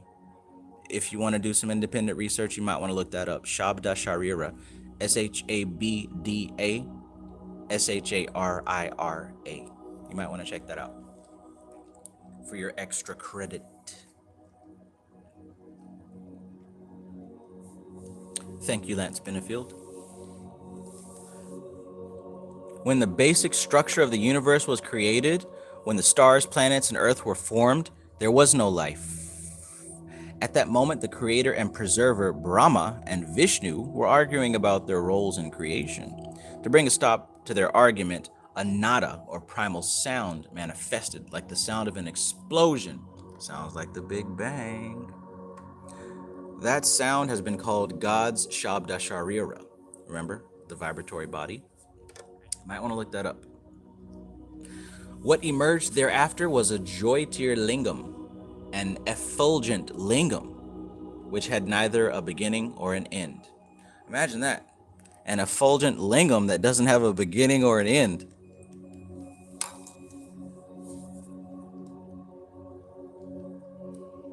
That was Prakashmaya Sharira of God, the body of light. You might want to look that up. Thus, first to manifest was the vibratory body, and then came the light body. Okay, so you're telling me that the vibratory body is our causal body, and then you're telling me that after that we've got a body of light, and you're telling me that these different bodies are created with more density until we get to the physical body. So this physical body isn't the only body that we have? Interesting, let's learn more. The light body has been called the Linga Sharira, for it is visualized in the form of a lingam, and the lingam is symbolic of the formless, transcendental God.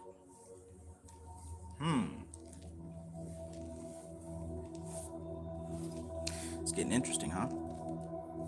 The sound that manifested was Aum, A-U-M. Aum represents the primal sound, the primal vibration. The three syllables A-U-M indicating the growth and emergence of bhasa, language. In any language, the first letter is always A, whether it be Greek, English, Hindi, or Arabic. That is the base sound. All other sounds have emerged after A. If you put the M sound at the end of any letter, it indicates the end of that sound wave. The middle is U. It is a link between A and M. We're back with those threes, right? These three syllables, A-U-M, also represent the three Shaktis, the three Gunas, the three states of consciousness, the three Lokas. In fact, the Trinity inherent in creation. I'm trying to tell y'all, if you don't get it, if you didn't get it before, please get it now. Whenever you see numbers, this is the real science behind the numerology and what's that, gematria and all that other stuff. You got to find the relationships between the numbers because they're representative of an essence. Always look for the relationships, not the thing itself.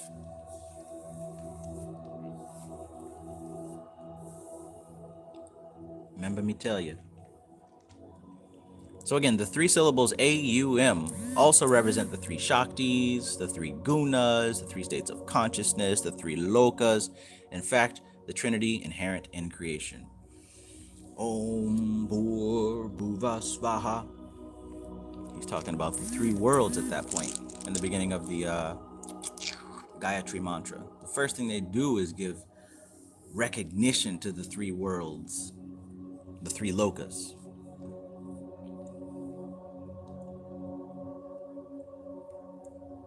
The sound Om came as a revelation, not as an auditory experience. Again, the sound Om, it came as a revelation, not as an auditory experience.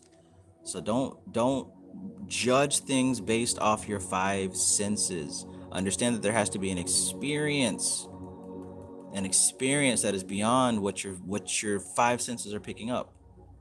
If you're just dealing with your five senses, that is not spiritual. That is material. If your whole science is just based on the surface level, that's not spiritual.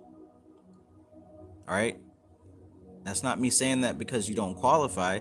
It's just basically what it is. If it's made out of the ingredients of the material plane, it is material. Spiritual is dealing with things that are above and beyond the material plane. Metaphysics, which means it's above and beyond the physical, not physical.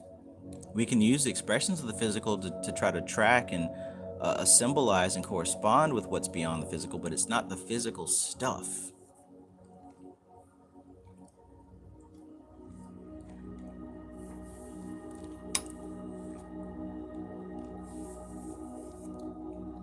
My melanin is popping.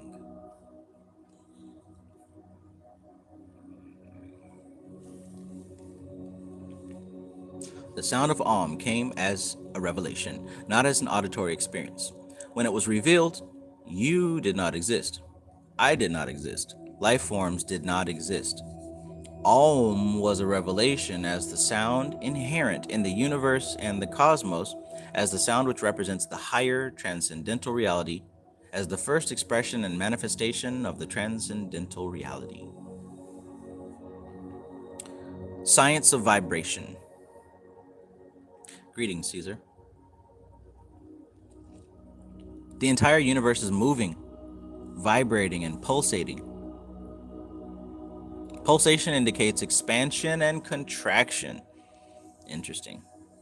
For those of you who are in my class, the inner light activation system, you guys know about this. The pulsation indicates expansion and contraction. The only way to move.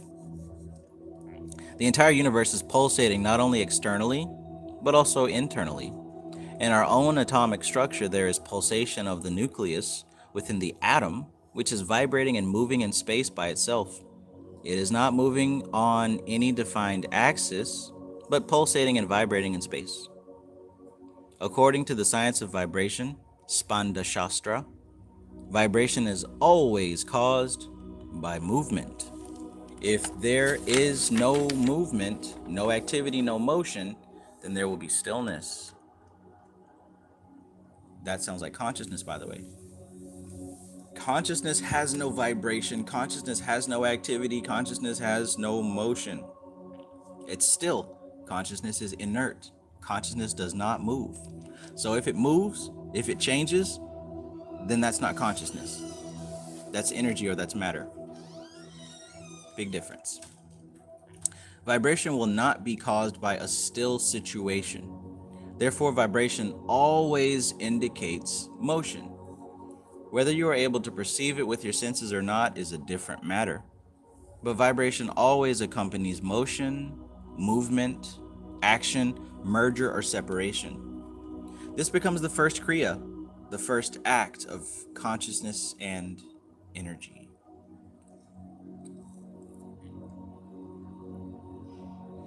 Lanny Alderdice, peace, peace. Similarly, when universes, galaxies, and solar systems are formed, the planets create their own sounds, noise, and vibrations. You get what he's saying here so far? Don't lose track, don't get lost. When there's movement, when there's motion, there's vibration, right? Wherever there's movement or motion, there's vibration. Wherever there is movement or motion, there is vibration. Now, what did he say here? Similarly, when universes, galaxies, and solar systems are formed, the planets create their own sounds, noise, and vibrations, right? You can go ahead and jump forward to astrology. You can go ahead and jump forward to the different mantras of the planets, right? Dealing with the law of correspondence. There's a reason why we do these mantras. There's a reason why astrology affects us all, because we're dealing with vibrations. Vibrations based upon movement, action, motion. These are the nadas of the planets, a fact that has also been proven now. Spacecrafts like Voyagers, which have gone beyond our solar system, have captured sounds from different planets as they have flown past. Whatever these sounds may be, some motion or action is taking place there. As everything moves around, the infinite space, which seems silent, is actually full of noise and vibration, full of sound. Full of sound, full of vibration. You may not hear it, but Akasha is the space. Space is the place. All potential is vibrating at all times in all the space around you.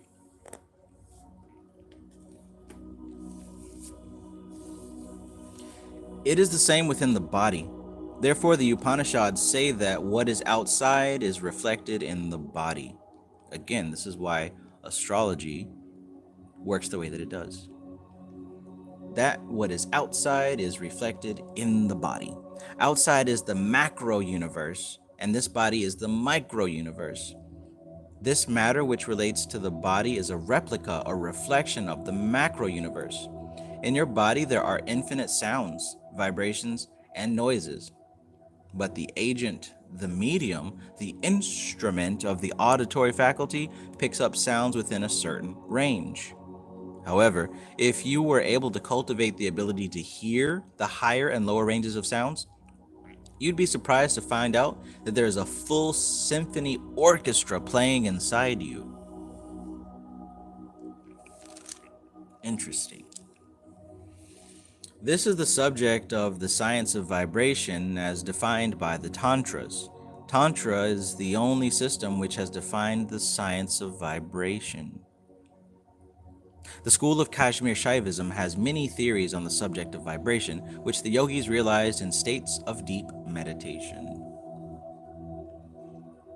Dissipated mind. The normal state of mind is dissipated, not focused or one-pointed. Where the mind goes, we don't even know. Even now, you are not aware of where your mind has gone. One moment, you're listening to me. The other moment, there's a gap. Where did your mind go at that time? What happened to your awareness and attention? Why did that gap come into your awareness? And this happens practically every minute. Just to hold the awareness at one point for 2 minutes is difficult. When you do your mantra japa, for how many beads are you aware of the mantra? And at what point do you forget that you're moving the beads or repeating the mantra? There's a lapse of awareness, and it happens because the extroverted nature of the senses and the mind. When the mind and the senses are extroverted, then subtle awareness is not there. Key right there, right? Key. You've got different levels of awareness. Most people are extroverted, right? Most people are extroverted and locked into their 5 senses. When you're in that state of mind, you're extremely distracted because your awareness is dissipated. Your awareness is spread out. It's weak. There is no concentration. That's how 90% of the world is right now, and has been for a very long time, and continues to be. Dissipated, weak. So in that state, it's damn near impossible to pick up the subtle awareness. So we get distracted easy. And most people will find if you've gone ahead and began to attempt some of these practices, you're going to find just what he said up here. Just to hold the awareness at one point for 2 minutes is difficult, right?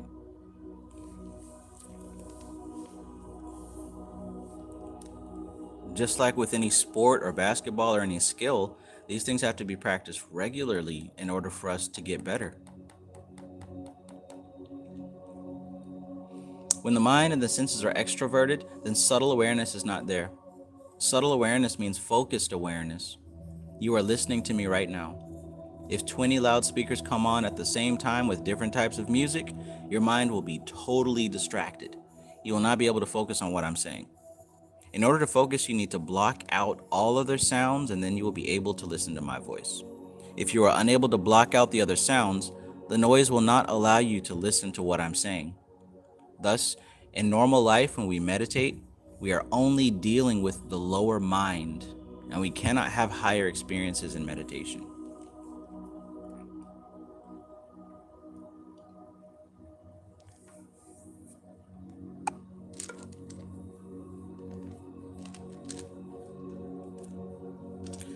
higher mind awareness.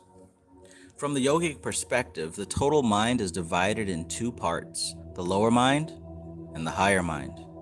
The lower mind is subject to time, space, and object, senses and sense objects, sense and sense associations, mind and mental associations, emotions and emotional associations. The higher mind is intuitive, peaceful, luminous, and transcendental.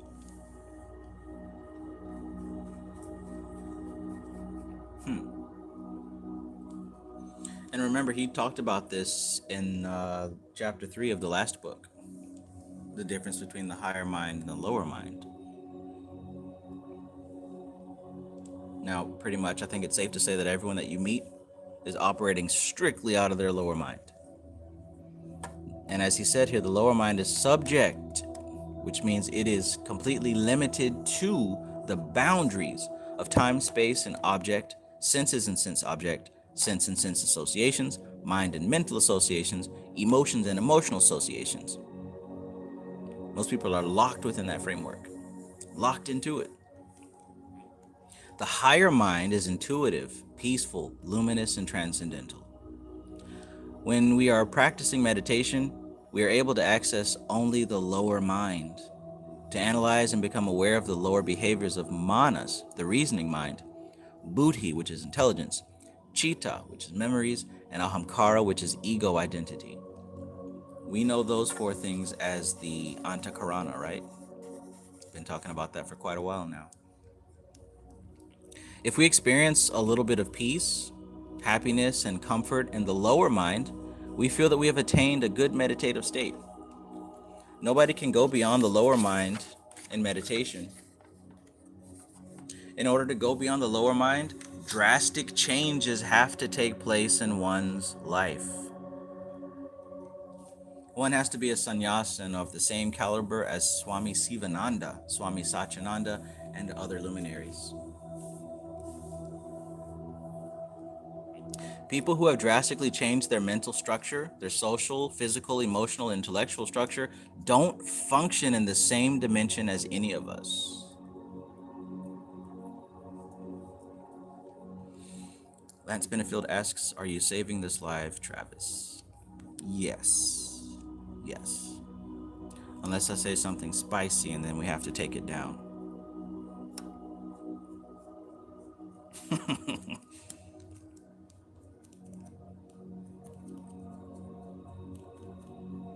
Be will, peace, peace.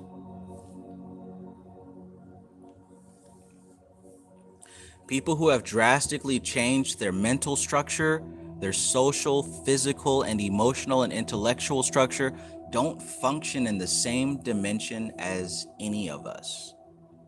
They live in the higher mind, and their association with the world is different from our association with. Their dealing with situations is different from our dealing with situations. Their comprehension, understanding, and wisdom are different from our comprehension, understanding, and wisdom. Come on. When we're talking about the very, very few people who are able to deal with living within the higher mind, they're literally living in another dimension, right? You might see the physical body, you might be able to talk with them and, whatever, but they're not living life the same as you. Most people are extremely caught up and wrapped up in those previous limitations that I said, but someone who's living in the higher mind, they've learned. My first instinct is to say to reprogram these things, but honestly, they transcend dealing with these things. Yeah, sure, everybody's got to pay bills and eat food, but the way that you associate with paying bills and eating food versus someone who's living in their higher mind, they don't deal with those associations the same. Something will happen and you get all stressed out, confused, anxious, you're scrambling, sweating. Oh my God, what do? I feel bad. That doesn't happen to someone who's living in their higher mind. Same situation, but different reaction, because they're living in a different place, socially, physically, emotionally, intellectually, mentally. They're living in a different place. Keep that in mind when you think about spiritual enlightenment and spiritual growth and things like that. Yeah, we all have a physical body, so we have to deal with the same basic things, right? If you eat something, you got to shit it out.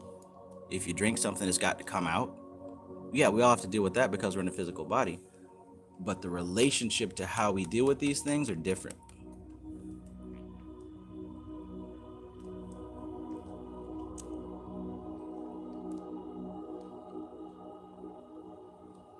Their comprehension, understanding, and wisdom are different from our comprehension, understanding, and wisdom. He says they live in a higher mind and their association with the world is different from our association with the world. That's key right there, your association with the world. That's what this study is about. Learning how to change our association with the world into a way that is more realistic. Nobody's taught this stuff. Well, at least in this side of the world, we're not taught this stuff. We have to learn it. And in learning it, we have to go through the process of throwing away the parts of our associations that don't serve us. Right? We've got these mental roadblocks that prevent us from seeing clearly.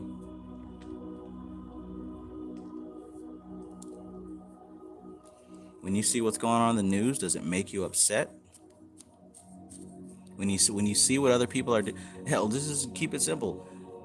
Does anything in the external world have the ability to change your mood? Can you cut on the phone or talk to somebody and then have your mood changed? Do people still hold the power over you to make you upset? Do people hold the power over you to change the direction of your day? If that's the case, you're living in the lower mind deeply.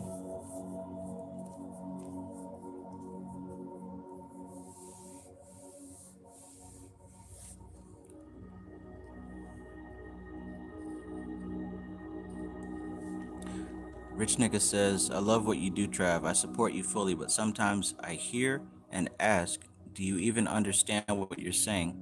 You're still a student. Are you in your higher mind? Get what I mean? No hate, bro. I suppose so.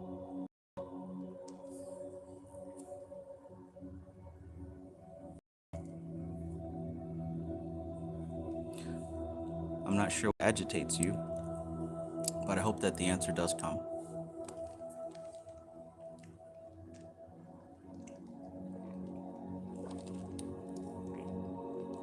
So it's all about our associations with the things that we experience. It's all about our reactions to these things. Because the impulses, as far as like fear and hunger and desire and all these other things, they're going to continue to pop up. But what makes all the difference is what we do with those impulses, how we react to those impulses. That's what makes all the difference. What level of self-control do you have over your reactions? And it's really when you start the process of analyzing yourself, you start to notice what work needs to be done. It's really impossible to gauge by anybody else. This is work that has to be done by you, by the observer. Only you can truly gauge what level you're at.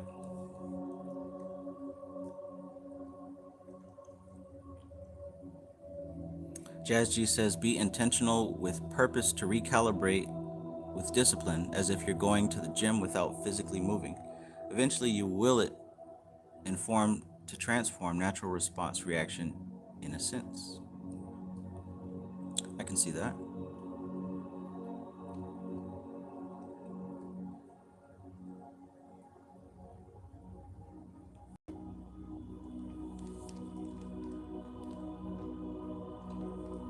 Let's continue. When the yogis heard the mantras, when they realized the existence of vibrations at the universal level and experienced the same vibrations within them, right? Check that out. They realized the existence of vibrations at the universal level, right? And experienced the same vibrations within them. They were in the state of meditation in the higher mind, right? At that level of higher mind awareness, there were no senses and associations with sense objects to restrict their attainments. Check that out. When they're in their state of meditation, when they're at that level of higher mind, because this is about levels, right? This is about awareness, this is about levels. This isn't necessarily about living in one place all the time. It's a gradual process of eventually reprogramming your whole experience to be into this place. It's a process that takes time. It's not a sudden snap of the finger. But he says at that level of higher mind awareness, there were no senses and sense associations with sense objects to restrict their attainments. And see, this is what restricts us. This is what holds us back from experiencing reality in its pure form. What restricts us? The limitations of our senses and the associations with sense objects. These can become blockages because as we're perceiving these vibrations that they're talking about, immediately we try to categorize them with what we already know. We try to categorize them and put them into the boxes that we already have associations with. That's how these things can become limitations and restrictions. So when he's talking about them not functioning in the same dimension as any of us, what he's talking about is, first of all, they're able to still their mind to raise themselves up to perceive subtle vibrations. That's one. Two, when they do perceive those subtle vibrations, they've overcome the impulse to quickly categorize what they're perceiving. Right? This is the inner work and the inner engineering. To be able to, number one, raise your awareness to that level to perceive the subtle vibrations.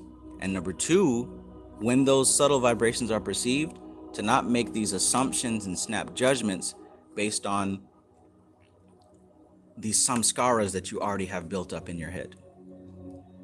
These habit patterns, these loops, or what Swami Niranjanananda says, associations with sense objects. This is what restricts our attainment. But what he's saying here is that at that level of higher mind awareness, there were no senses and sense associations with sense objects to restrict their attainments. That is the state of dhyana, or the state of samadhi. The states of dhyana and samadhi are attained when the mind is not restricted by the influences of the senses and sense objects. When the mind is not bound by the influences of situations or attachments, but is totally free. So there's the definition for you. The states of dhyana and samadhi are attained when the mind is not restricted by the influences of the senses and sense objects, right? That's the level that we're trying to get to. That's the level that we're aiming to get to. When the mind is not bound by the influences of situations or attachments, but is totally free. Let me know if that makes sense.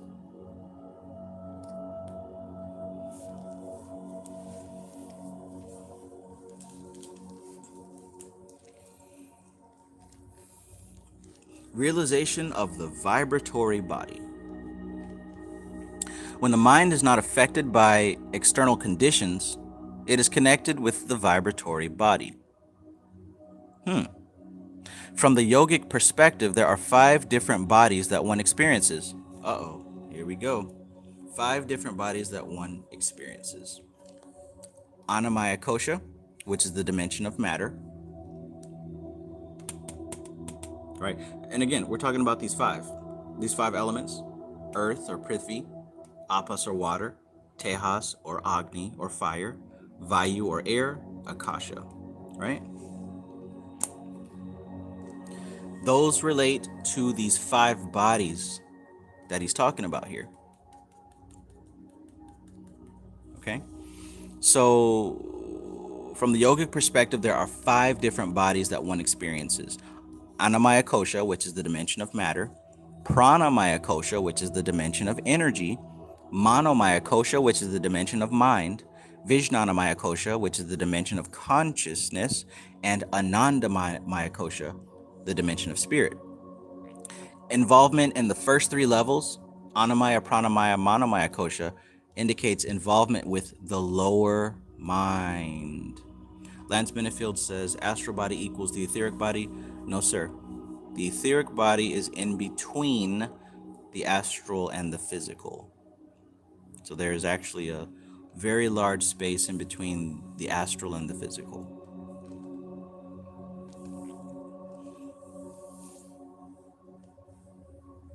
So he says here, the higher mind is Vijnanamaya Kosha, the unrestrained, unrestricted consciousness, and Anandamaya Kosha, which is actually the vibratory body. So let's relate that to our chart here.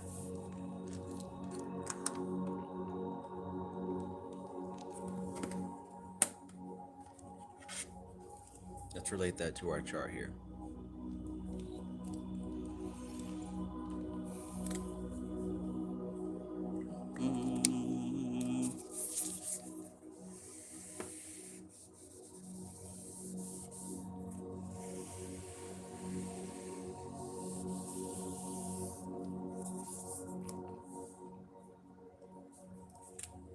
So this green, so this square would be related to the earth element. And the associated body with that is what's called the Annamaya Kosha.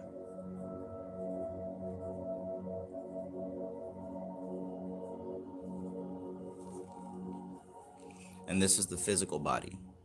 This is the body that is made out of food. It's called the food sheath. The physical body, Annamaya Kosha. The lowest, the densest, the slowest vibrating. So if we expand outward just a little bit more,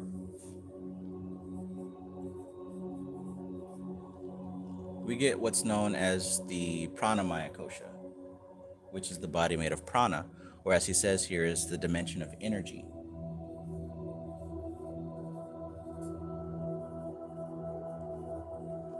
And also, the way to look at these things here, it takes a certain expansion of, again, how you understand this thing. You've got to be able to work on how you associate these things.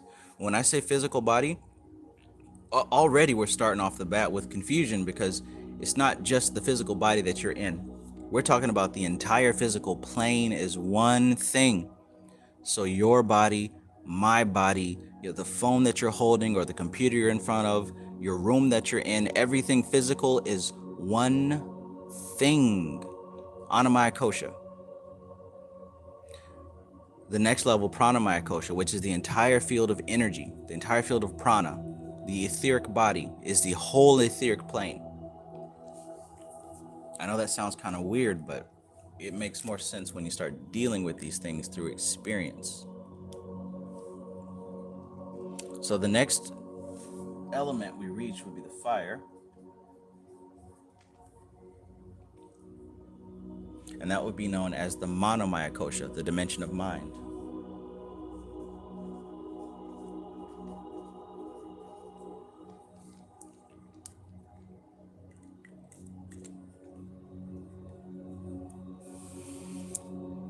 All right, and as we move upward,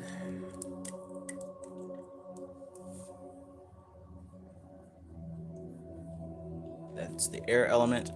We're dealing with what's known as the Vijnanamaya Kosha.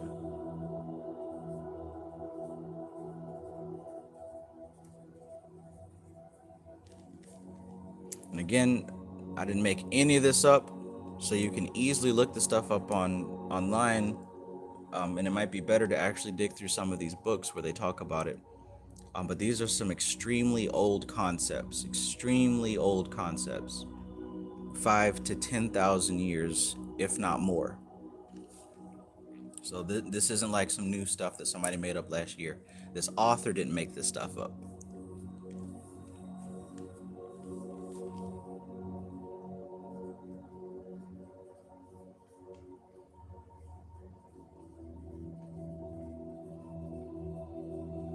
And then finally, at the most subtle, highest vibration that we can personally experience, we've got the plane that's associated with the element of ether, and that is Anandamaya Kosha. And that would be represented as the causal body, the most pristine, pure, and sublime aspect of our personal experience.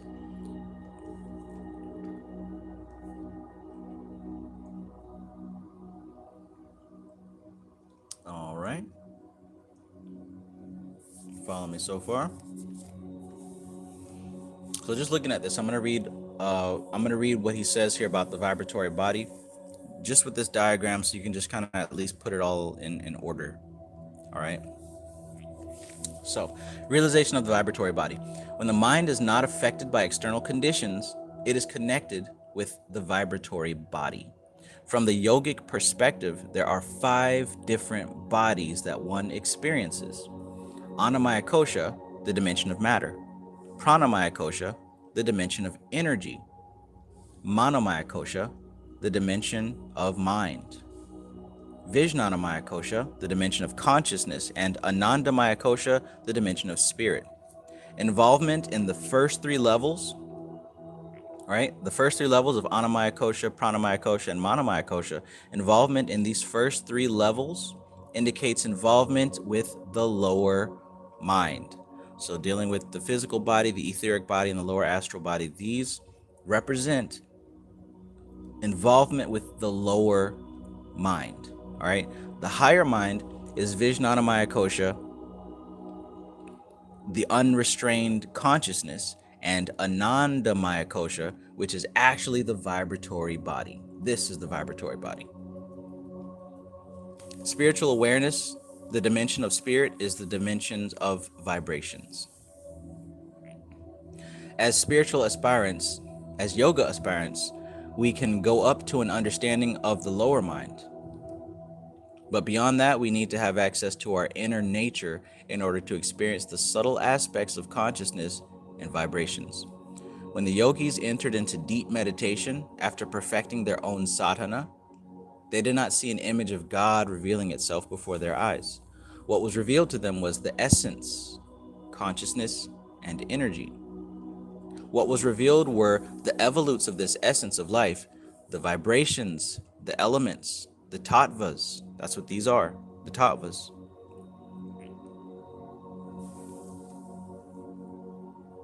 The gross nature, the panchabhutas, the panchatattvas, the tanmatras, manas, buddhi, chitta, ahamkara, the senses, etc. This was the realization of the yogis. So these people were able to raise themselves to such a pure level, to such a sublime level, that they were able to observe the layout, because it's a cosmic pattern. This isn't something that somebody made up. This is how it's laid out. This is what anyone would see if they raise themselves to a specific level. So it's not something that somebody came up with because they thought about it really hard. This is what was perceived when someone was able to raise themselves to a certain level and was able to remove their humanity from getting in the way. What I'm talking about is, if you're, like I said, it was 2 steps. On one step, somebody can raise themselves to a level to see reality, right? That's not as difficult to do. What's actually difficult to do is when you do raise yourself to a level to see ultimate reality, the difficult thing is keeping your humanity out of the way. That's the hard part.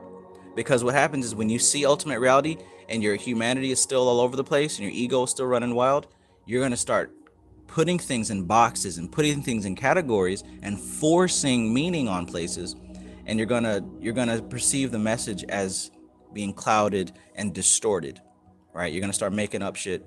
You're going to start assigning things to where they might not belong. So it's extremely important to practice non-attachment. It's extremely important to understand what the ego is and what the ego does. The ego's nature is to cling on to things and attach to things and to say me, mine, I like it, it feels good, I don't like it, it feels bad. As long as you're operating from that frame of mind, you're operating in the lower mind. And that's going to cause you to categorize things incorrectly. So number 1, the duty is to raise yourself to a high level. Number 2, the duty is when you're in that higher level to observe things as they are, not how you want them to be or how you think they should be. Because I drew the diagram earlier of the unmanifest dimension in harmony and the manifest dimension, which is imbalanced. When you try to take that imbalance up to the plane of harmony, you actually haven't left the manifest dimension. You haven't left because you're still seeing things in an inharmonious state. So when we talk about the higher mind, we're talking about developing the faculties to see clearly. We're not talking about living on a mountain in robes, even though you can do that if you want. It's not the external things, it's the associations and how you see the world. If you're able to see clearly, you're not going to need to make things up. You're not going to need to attach meanings and definitions.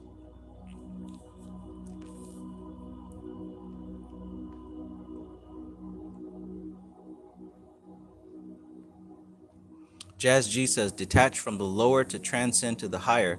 They will not allow to pass unless it has been done. Absolutely. Right, because if you don't learn in the first place how to separate the lower mind from the higher mind, you're really not even leaving the lower mind. Your ego is going to convince you that you did, but the proof is in the pudding. You can't fake it. You can't fake enlightenment. I mean, you might be able to fake it to people who don't understand, who don't know any better, but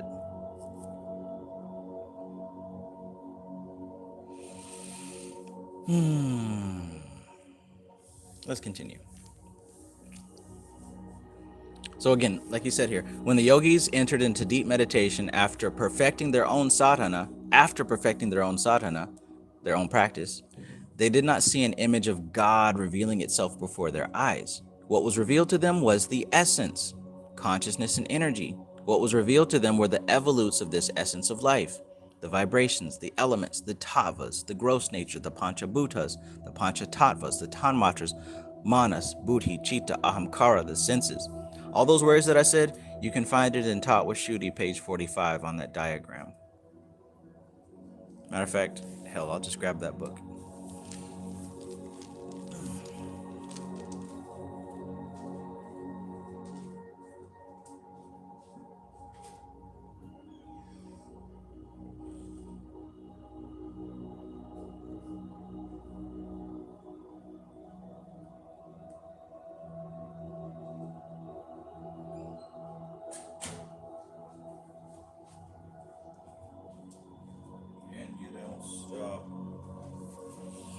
But yeah, here we go.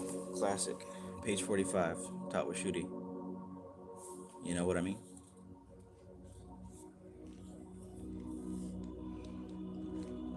And by the way, earlier we talked about Durga, Saraswati, and Lakshmi. And that's actually even talked about here, where he talks about these three Shaktis. And we'll see them on this diagram. Jnana, which would be represented by Saraswati. Kriya, which would be represented by Durga. And Ichcha, which would be represented by Lakshmi. Right? It's all here. It's all here. But as far as Prakriti, which is the microcosm of the manifest dimension, look at the diagram. We've got Prakriti, which is the entirety of the physical plane, or the entirety of the manifest dimension, I should say. And as far as the mind, or the internal instrument, or what we know as the Antakarana, that comes right up out of Prakriti. Buddhi, which is the highest intellect, Ahamkara, which is the ego, Chitta, which is the mind stuff, the memory, Manas, which is the five senses. We got the 10 Indriyas, which are your 5 organs of action and your 5 organs of knowledge. We got the 5 Tanmatras, which are the subtle tattvas, and then we got the 5 raw tattvas, which are these guys here. And what he says on page 15 of the book that we're currently reading, Mantra and Yantra, what he says here on page 15 is, again, when the yogis entered into deep meditation, after perfecting their own sadhana, they did not see an image of God revealing itself before their eyes. What was revealed to them was the essence, consciousness and energy. Consciousness and energy, right? What was revealed to them was the map, was the tree. Nobody made this up. This is what was seen when you raise yourself to a certain level. He said what was revealed to them were the evolutes of this essence of life, the vibrations, the elements, the tattvas, the gross nature, the panchabhutas, which is another word for this tanmatras here, the panchatattvas, the tanmatras, manas, chitta, buddhi, ahamkara, the senses. All this stuff was realized.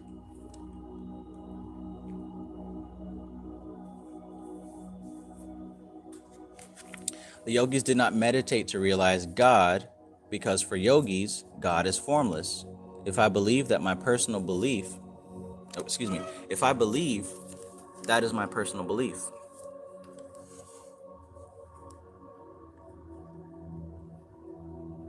Check this guy out.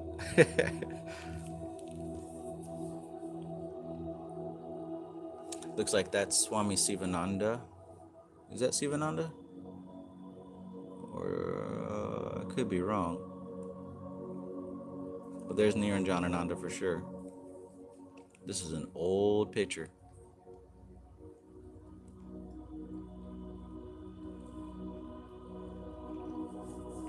But he says here, the yogis did not meditate to realize God because for yogis, God is formless. If I believe, that is my personal belief. If you believe, that is your personal belief. But as far as the tradition is concerned, the understanding of God is open. If you read the Yoga Sutras of Patanjali, it simply says that God is a person with special attributes, attributes which we don't possess. God is endowed with special qualities which we don't possess. You are free to define those attributes and qualities, what those attributes and qualities are, according to your conviction and choice. The philosophy of yoga does not impose the idea that God is like this or like that. Religions impose such ideas, and people are drawn to different aspects of religion to enhance their own understanding of the experiences they're going through. The yogis were not actually looking for God realization when they were meditating. They were trying to discover the nature of life and creation. For them, God was always calm Brahman, infinite space, the container in which creation can take place. In meditation, when they transcended body awareness, mind awareness, sense awareness, object awareness, and time awareness, and came to a space awareness, there they were able to perceive all the different vibrations that exist in the universe. These vibrations were given a name, mantra. Starting to see now how it starts to tie in?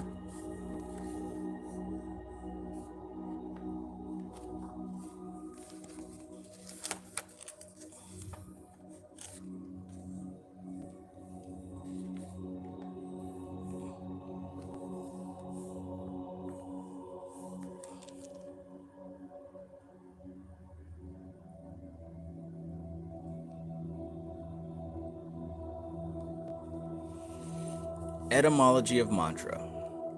The word mantra was given to the vibrations as it means the power through which one can manage and free one's mind. Mantra is defined as mananat trayate iti mantra, the power, force, or energy through which one is able to liberate the mind from its obsessions is called mantra. Why do yogis call sound vibrations mantra? In the highest state of meditation, when the sound vibrations are revealing themselves to the yogi's mind, when the yogi's mind is functioning in harmony with the higher universal energy frequencies, then sounds are heard in the form of spandan, vibration.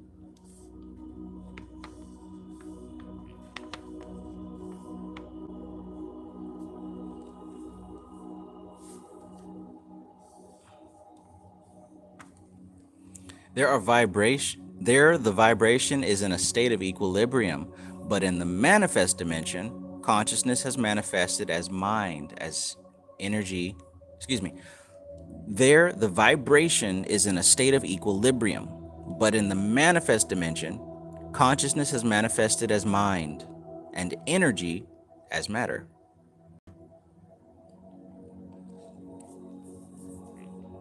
So again, like I drew earlier, in the unmanifest dimension, everything is in a state of harmony. Consciousness and energy exist in a state of harmony. But in the manifest dimension, which is where we are, consciousness manifests as mind. Energy manifests as matter. Being a sound component beyond the human auditory range, the vibration exerts an influence on the mental behavior. It is a different input from the normal mental masalas that have gone in to make up this structure. One may cook vegetables, adding spices, salt, and everything else in preparation, and bring it to the table. Now, if one then adds a spoonful of butter or ghee to it, the taste of the food is completely changed. Similarly, in this life, you have to come with prepared things. But the revelation of those higher vibrations is like adding butter or ghee to the sabji or dal. It changes the quality, the taste. It is no longer the same. It is not the original version. It becomes different. What becomes different? The conditionings, the mind, the body, the manifest state.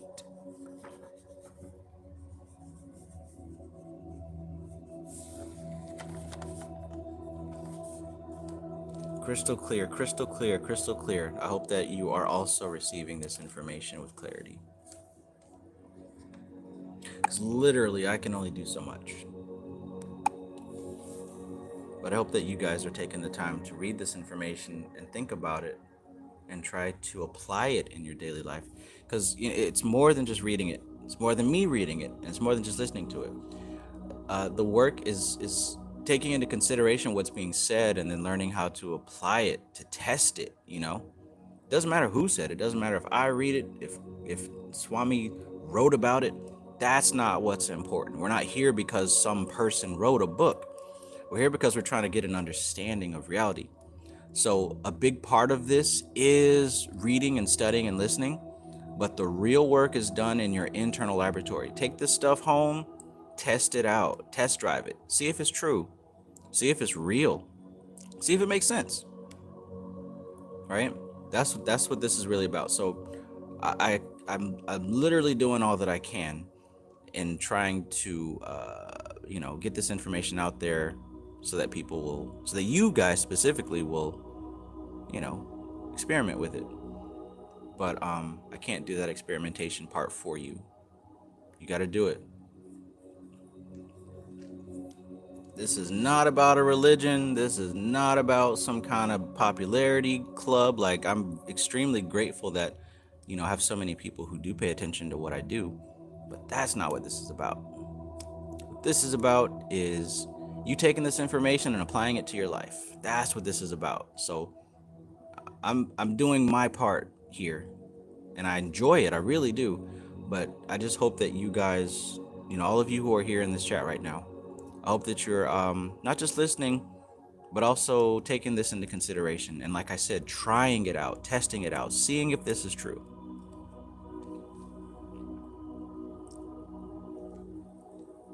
I trust the source of this information, not because this is an Indian dude with white stripes across his head. Like, I don't care about the external stuff. The reason that I enjoy this information so much is because I've tested it, right? I studied it. I live it every single day. Like, I don't take a day off. Like, it's not like, oh, let me just do some human shit. Like, this is what I do all the time. So, like, the reason I'm posting all these books written by this author is because all this information is so legit. It's unbelievably legit. But I hope that you guys are able to see it as well.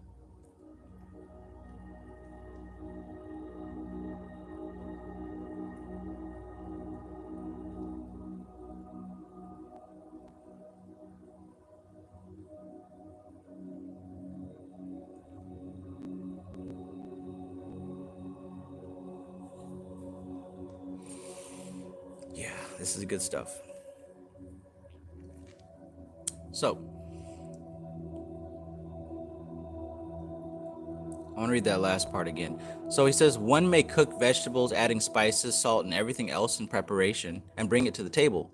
Now, if one then adds a spoonful of butter to it, the taste of the food is completely changed, right? Completely changed. Similarly, in this life, you've come with prepared things.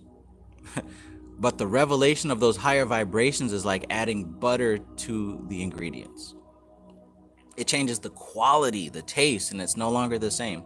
It's not the original version. It becomes different. What becomes different? The conditionings, the mind, the body, the manifest state. All right? Now, let's get to the power of mantra. At the cosmic level, mantras are identified as vibration. At the gross level, the vibrations are recognized as mantras.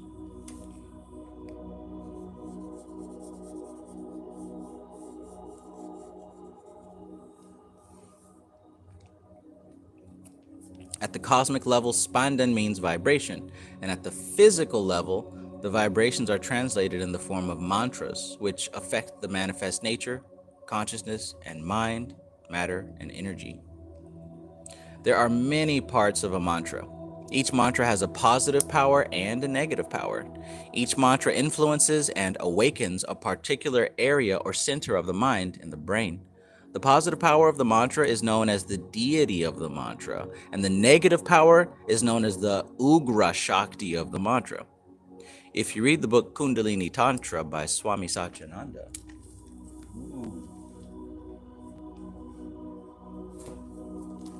that will be this one.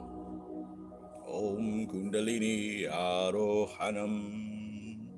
Wouldn't be a bad book to get, but you'd have to read it. That's the only part, or at least read some of it. You know what I'm saying? These books, it's not a race and a rush. You don't have to read it all in a week, but this would be good to have on your shelf and just read it piece by piece. Swami Satyananda is also a good author. Like, I love all these authors because they all have different styles. Swami Satyananda was very scientific, right? He knew how to break this thing down with science. Even though he's a spiritual teacher, he didn't rely on just blind belief. Everything about the way that he wrote in his books, he connects it to practical science, so it just makes sense. And this was the guru and the teacher of the current author, Swami Niranjanananda. Swami Niranjanananda is very skilled at bringing it down to earth and making it extremely practical. Like, he's really good at demystifying it and making it sound just so easy and believable that anybody can do it. So that's why I really appreciate this Swami, because he's a great way to get introduced to these concepts. Now, his teacher, Swami Satyananda, he's really good at making it logically make sense. Now, admittedly, I only just now got into his teacher, which is Swami Sivananda, and I'm reading Mind, Its Mysteries and Control. Again, he's extremely clear and concise. I haven't read enough of his work to really gauge his style, but all these authors are amazing, and I'm so glad that I came across them, because none of the books that I bought from this group is a waste. None of the books that I bought from this group has been a waste of my money or my time. But admittedly, I'd probably say I vibe with Niranjanananda right now.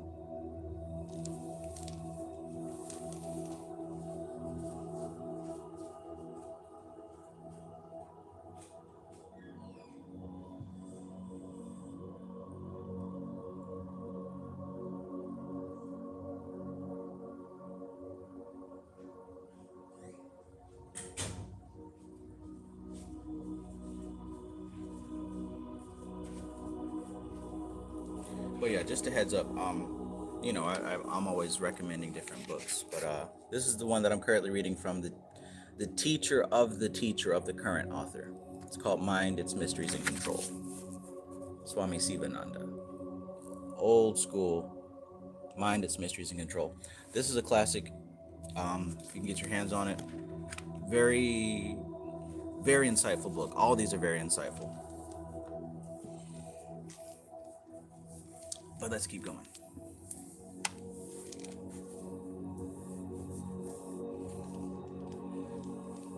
So, if you read the book Kundalini Tantra by Swami Satyananda, you'll find that in a chakra, the main power is the mantra, whether Yam, Lam, Ram, and so on. Along with that, you'll find representations of Devi, the positive forces, the positive qualities of the mantra. You will also find images of Dakinis, Shakinis, and Rakinis, which are the violent tendencies of the mantra. A mantra can influence the water element, which means it will work on the mind. A mantra which influences the Agni or fire element will work on prana. Each mantra is very specific. One mantra is not applicable to everyone. Therefore, when a mantra is being given, the personality of the aspirant has to be considered.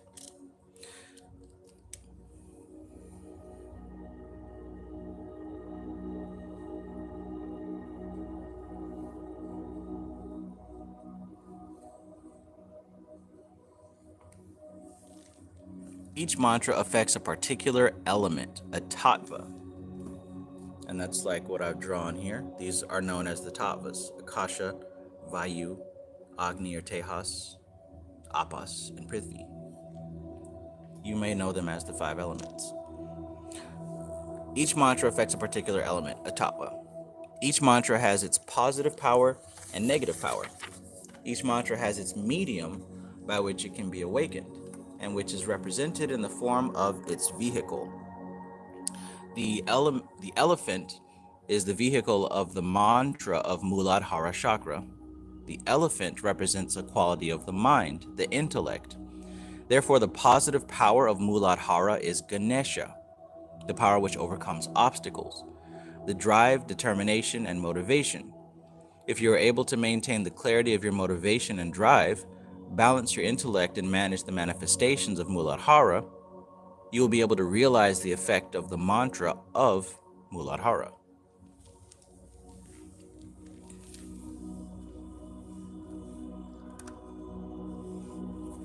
Also, if you didn't know, these also line up with the different chakra points, as he just said there.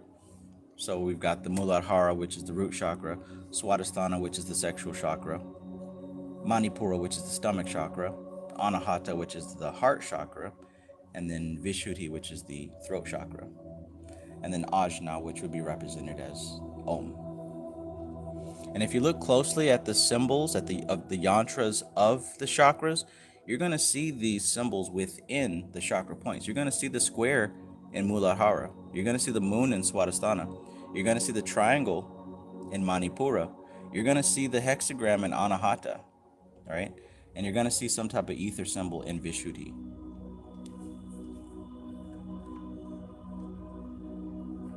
Because all of this stuff is coming out of the same source.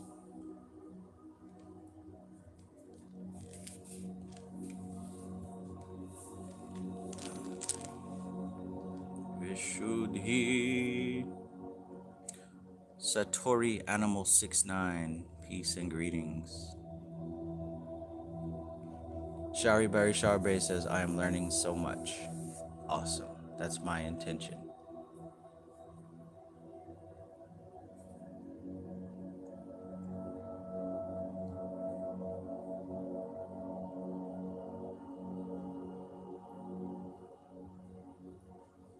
Satori Animal 69 says, Dhyan Guru Dr. Nipun Agrawal is a good YouTube channel for mantras. Yes, yes it is. Yes it is.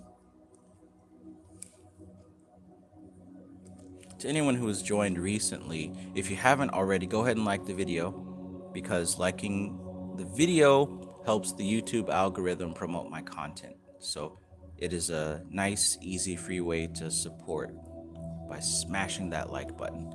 So thank you for doing that. I appreciate you.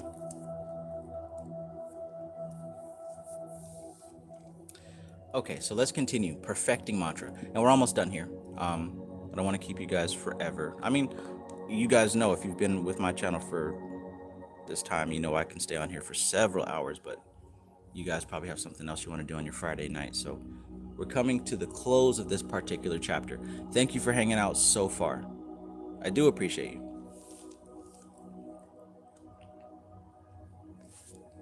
Perfecting mantra. The science of mantra is complex. You cannot just choose a mantra or start analyzing your own. Am I fire? Am I water? Which is the air mantra? Which is the fire mantra? A mantra in itself is not only a sound or a vibration, but covers many different areas which you begin to experience as they are revealed to you during your sadhana, right? And this is really how it works. I know a lot of people that are in my class currently, they're experiencing this. The first step is to learn the process.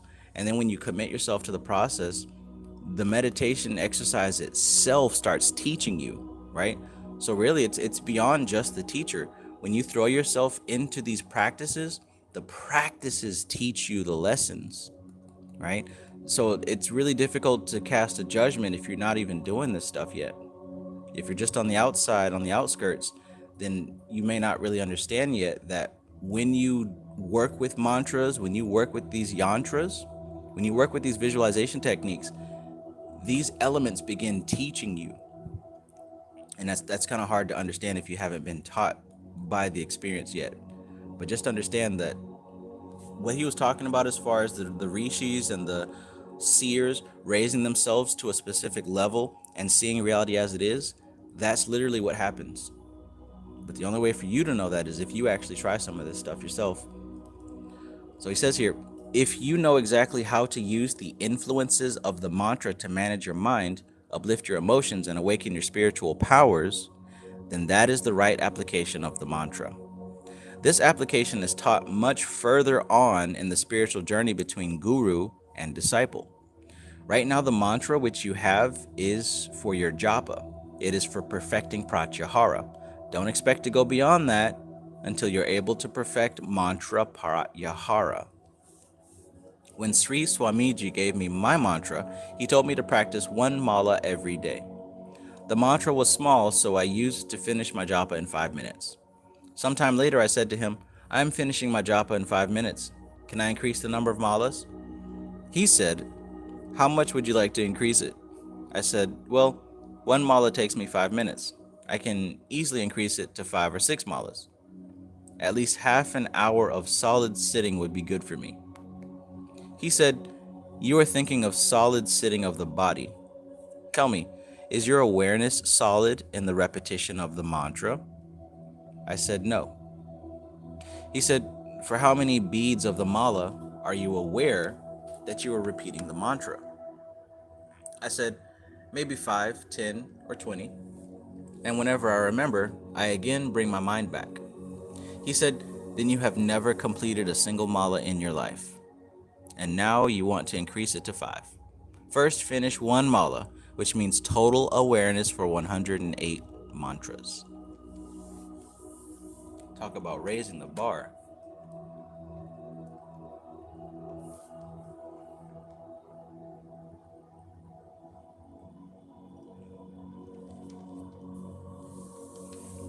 Glocky asks, do you have to properly pronounce the mantra? They are kind of hard. Yeah, I can understand that. They can be kind of difficult. Just look on YouTube and find a couple different versions. And I like to think of it like with music. You know what I'm saying? A lot of times we listen to these songs and we can repeat the lyrics. And sometimes we listen to it so much that we can even, you ever start repeating the lyrics in the same like accent and flow as the artist? Like you literally start saying it like the artist. Well, that's what happens when you start to watch some of these mantra videos. As you watch them and you listen to the dialect, you start getting better at it. And you can really start repeating it exactly the same as how it's pronounced. So no, it is in a different language, but like anything, Glocky, practice will start to make you better at it. So my suggestion really is to pick one and perfect it. And what I mean by perfect it is practice it every single day and maybe find different versions of it so that you can get the pronunciation right. And what happens after that is just like what he was saying here, the story that I just said, he thought that doing the mantra was sitting down for 5 minutes and physically doing it. That's not really the practice. That's just the first stage, right? The first stage of this thing is you memorize it and get the motions down. Then after that, you transcend it to the mental level. And you keep going until you get finer and finer and you really start tapping into what the mantra is all about. That's why they say in order to activate the siddhi of the mantra, you got to do it 10,000 times or 1,000 times. Like different mantras, you have to say them a certain number of times before you really start to break into it. I'll give you an example. So in this book here, the Sri Saundarya Lahiri, Swami Satchidananda, the author of Taught with Shuddhi, breaks down these different mantras, which I have a very good feeling that the Goesha comes out of this. But basically, say for example, number 34. Better yet.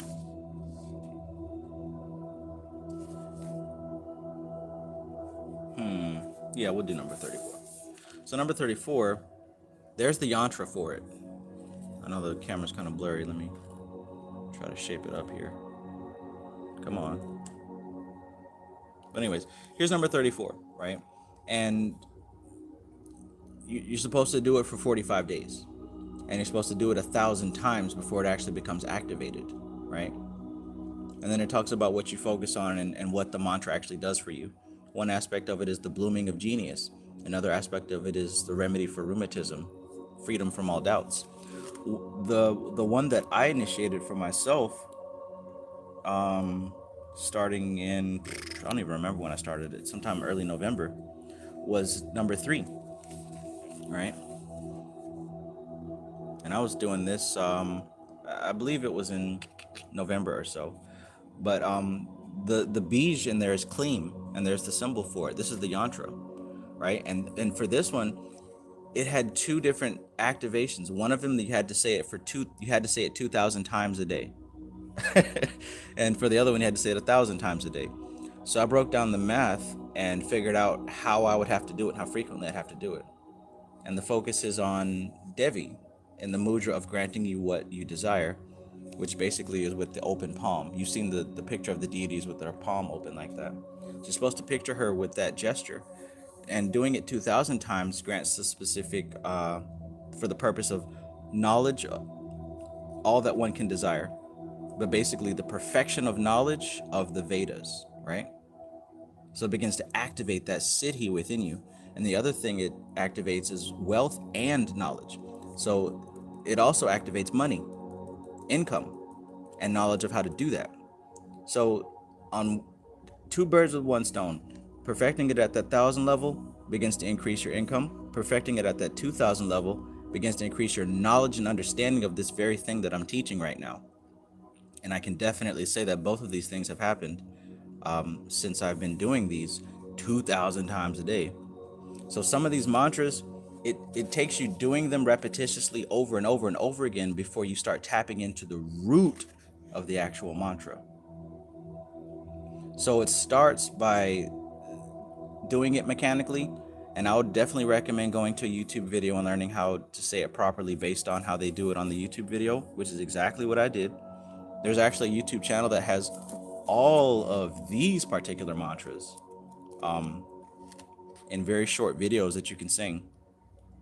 And I just put that thing on repeat and played it all day, every day. I even did it at 2 times speed just so I can get that 2,000 in. Repetition is key, my man.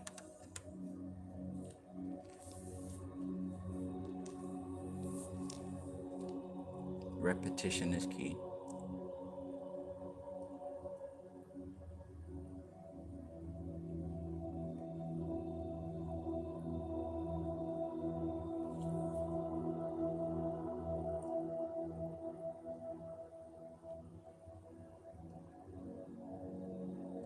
Holy cow. Lance Benefield says the ancient used to take a whole sack of rice and do a mantra with each grain of rice. Yeah, that is intense. I wonder how many of us did that in a past life for us to be able to be receiving this knowledge today.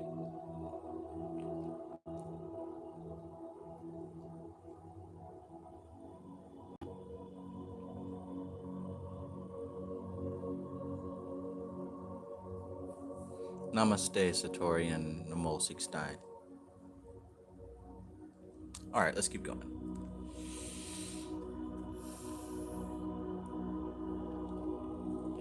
When Sri Swamiji was performing sadhana and rakia, he used to tell people, don't come to see me or talk to me, because if you come, then I have to stop my sadhana and my mantra repetition in order to talk to you.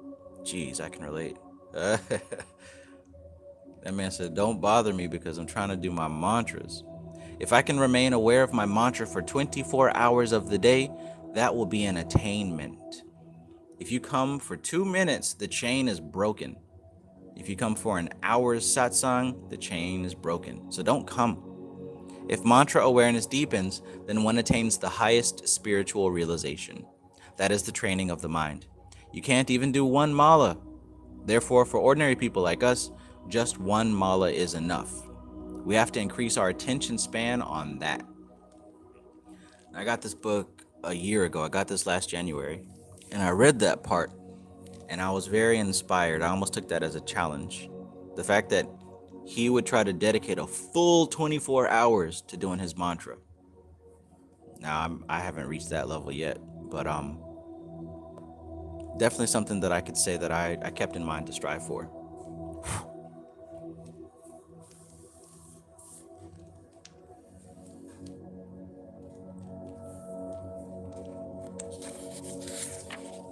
All right.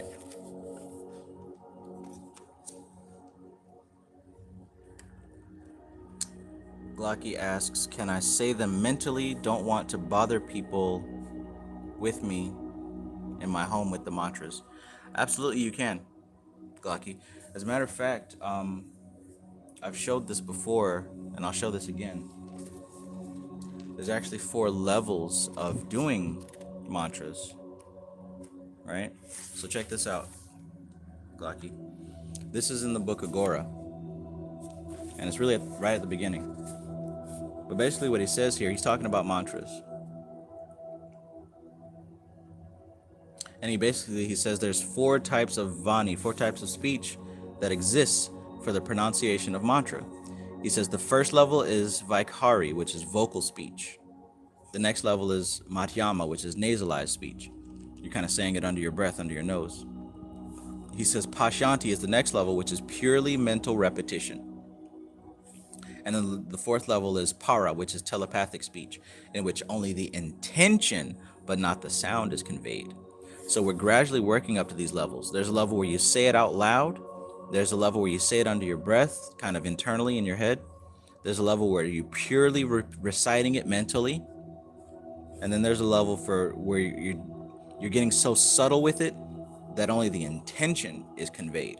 And at that level, that's when the yantra and the mantra combine, when you can focus on the Beej mantra or the yantra itself, along with the sigil, to get to the essence of it. So to answer your question, you don't have to say it out loud every time. Yes, you can say them mentally, but the process is the same. You've got to remain focused on it for those repetitions. Again, this is where those videos can help, because the videos can kind of keep you on track. A lot of them are like 6 minutes or 10 minutes. You can use that full time. You can do that as a meditation. You can sit down and play one of those mantra videos and then make a commitment to make it all the way through, repeating it with the video. You can have your headphones in or whatever you want to do. That was in Agora. And I show also in Mantra Yoga and the Primal Sound, he says the same thing. If I can find it here.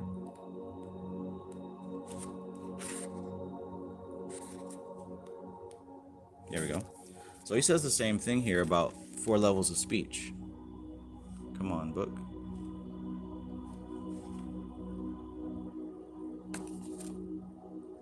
Yeah, he says the same thing right here on page 50. If you guys are serious about learning how to do this mantra stuff, this is a good one to get. If you're not able to find this book or you can't afford it, the PDF is definitely available. But I would recommend having this in your library if you're serious about learning how to do these mantras. But on page 50, he says this: speech has 4 levels in yogic thought, which are the 4 different states of the goddess or divine word. Now, just like what we saw in that previous book, the 4 levels, Vaikhari, Madhyama, Pashanti, and Para. The first level is audible speech. The second level is pranic speech. The third level is illumined speech, which is pure mentally. And then the Para is transcendental speech, where you're able to transcend the verbal aspect of those vibrations and get straight to the point. All right. Alicia M says, just ordered that book. I have a whole library to read, but that's okay. I'm grateful for the exposure. I got to be careful with you, Alicia. You know I'm just going to be throwing all kinds of books out there. And not randomly. Like I said, as you can see, these are ones that I've already read and associated with what we're studying. So I can see what parts of them are important. So like I said, if the mantra is something that you want to learn about, this is a good one because he gets down to the technical aspects of the mantra. I haven't seen another book like this. When I did get into mantra last year, seriously, I went out and bought all the mantra books that I can find. I got one that's called Yantra, Mantra, and Tantra. I got one specifically on the Gayatri mantra. And of all those different ones, this one might be the best one.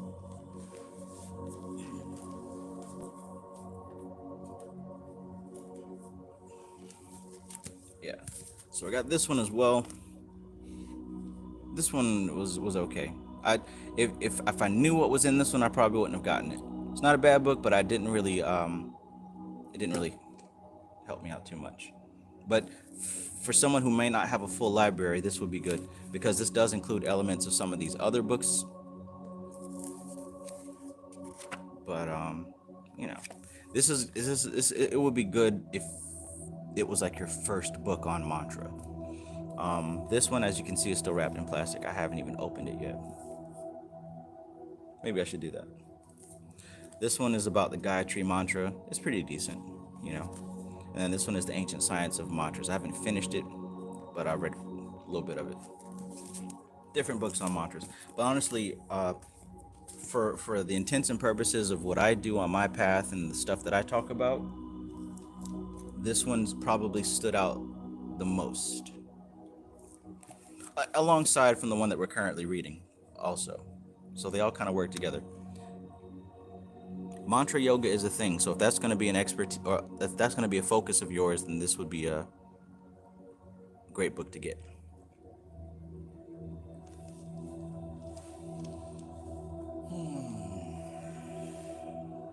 Goodness gracious, great balls of fire.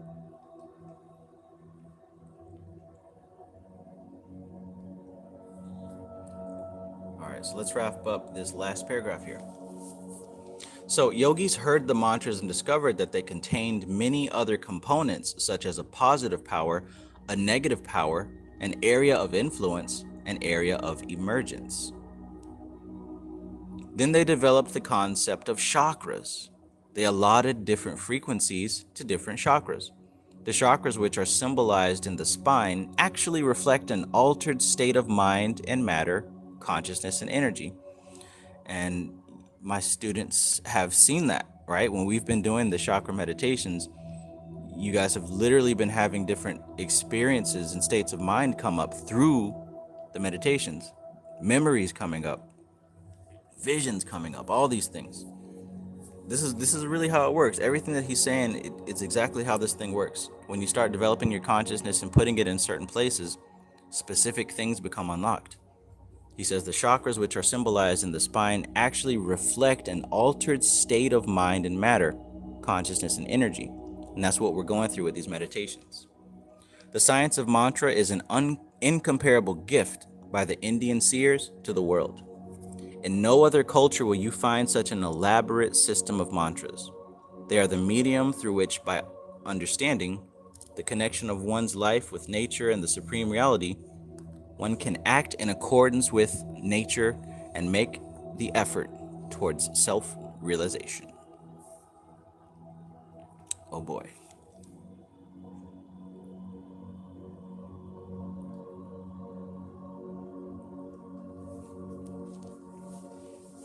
Oh boy.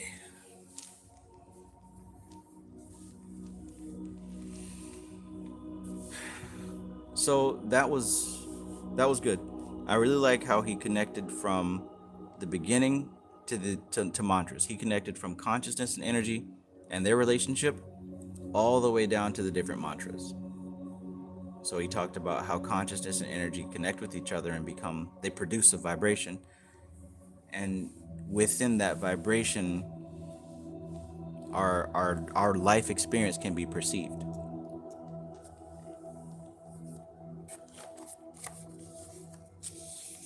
And in that perception of our life experience, we begin to see levels, such as what was represented by the three goddesses, Durga, Lakshmi, and Saraswati: birth, life, and death. He talked about how this vibration is the most pure aspect of creation, right? The first subtle manifestation in creation is sound. Sound is the manifestation of consciousness and energy in their purest form. But he's not just talking about the limited sound that our ears pick up. He's talking about vibration in total that even goes beyond the range of human hearing. Strong stuff, strong stuff. So, I hope you guys learned a lot from this. Grab this book if you don't have it already. Like I gave you guys the book list in December. It's not too late if you don't have it. We just got started. We're going to be going over this on Sunday, of course. Excellent book to get. Now, for those of you who did stick around, I think it's time to open my book package and see what I got in the mail.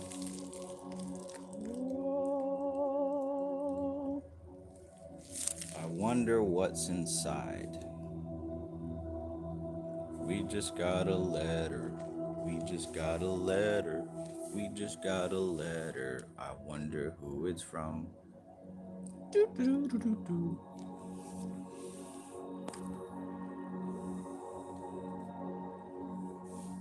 All right.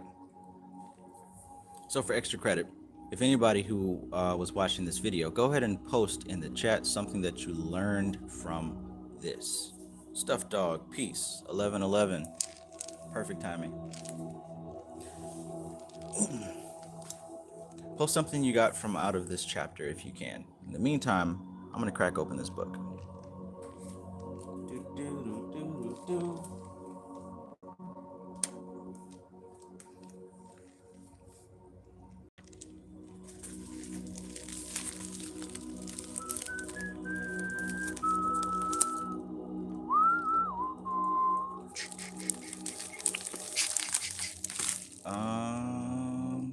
I better get my handy dandy box cutter.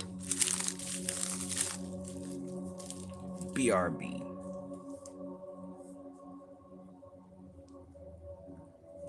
Peace, Mad Bear.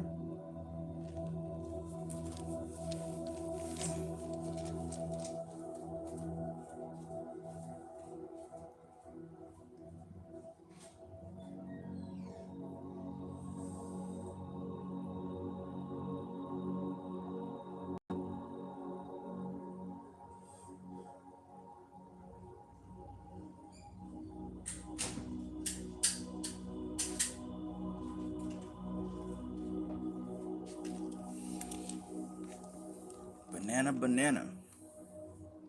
Kufunya Ife, greetings. Kufunya says, just came across your channel and now a subscriber. Awesome, welcome. I hope that you are able to pick up some useful information. For sure. And the community is really nice. Hopefully you're able to meet some people that you can vibe with.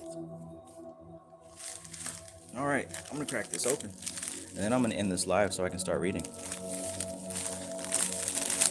All right.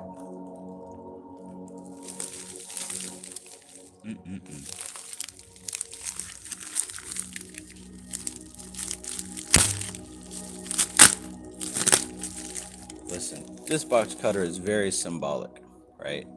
This, I got this at my last ever job, because I will never have another job unless I want to. But I worked at Lowe's, and I used this thing to cut open the boxes of paint to stock the shelves. But I also used it for my rituals, right? Because at the time, didn't have much money to buy anything fancy to do my ritual, so I would actually use this specific one to cut out pieces of the cardboard that I would use a marker to draw the sigils on. So it's like I kept this on me always as a symbol of like a tool that I would use between my working life and also my magical life. So it's like I'd cut the boxes open, and if I got like a special sense of a piece of cardboard, I'd cut a little piece of it, and then I'd take it home and I'd draw the sigil on it and do my ritual at home, Cool stuff. Let's see.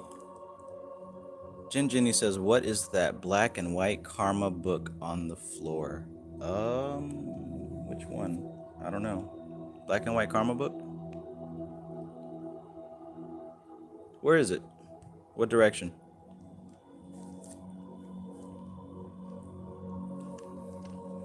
Are you talking about this one? If you're talking about this one, this is Karma Yoga by Swami Vivekananda.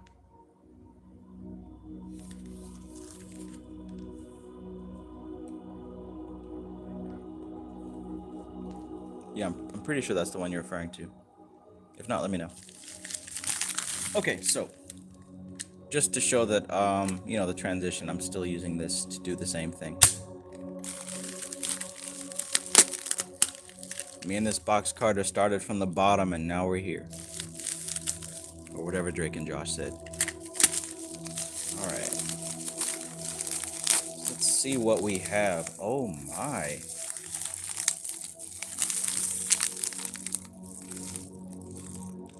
It's fancy. I didn't expect this. Ooh. Look at that. It says thank you. Wow, I thought this was just going to be basic. I really don't know what it is. Oh my. Let's see. I like this bag. Very nice. Ooh, it's all vacuum sealed and everything. This is fancy. I order so many books, some of them just come packaged, kind of thrown together. Some of them are nicely packaged and neat and everything like that. This is probably one of the nicer ones. I like this. It says thank you on it. I appreciate that. I take that personally. Whatever book this is, I'm definitely going to give them a good review. All right. Perfectly sealed. Well, let's get to it. Let's get right to it.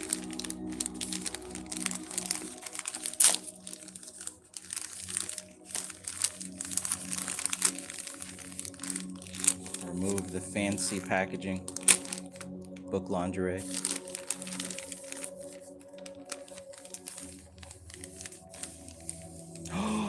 No way. It's a Bihar School of Yoga book. Okay, real quick, somebody guess what it is.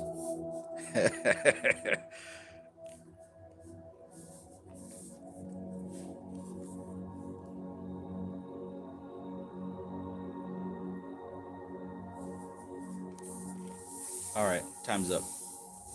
I shall now reveal the book.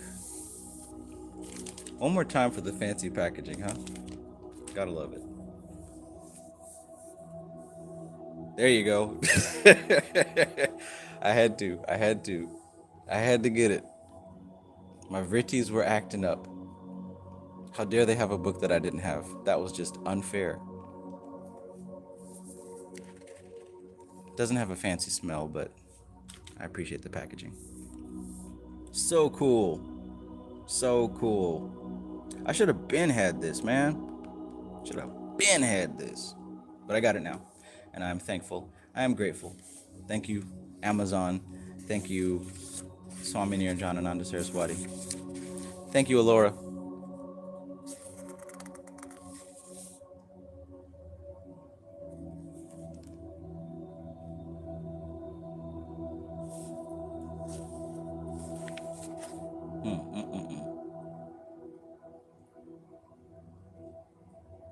Cool. Can't wait to crack into this.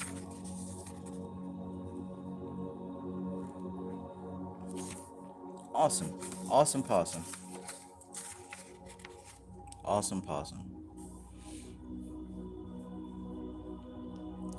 Matthew Watson says, I recognize the back. Yes, sir.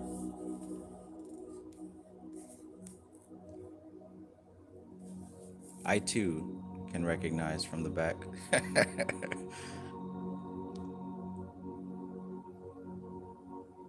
Good stuff. Good stuff. So, yeah. I guess that concludes the book study. So I'm used to these having a nice, fragrant smell. This doesn't have a smell. That's okay.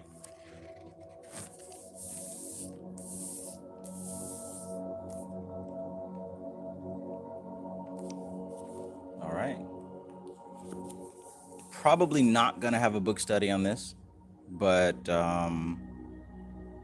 wouldn't be a bad idea to have in your library. Man, I legit have so many three-stripe books.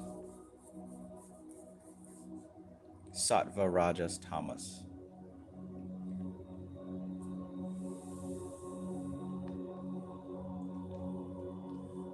Kufunye Ife asks, how has mantras assisted you in the magic rituals? Well, mantras have assisted me greatly as a focal point for tuning into the essence of what the hell I'm doing in the first place. For example,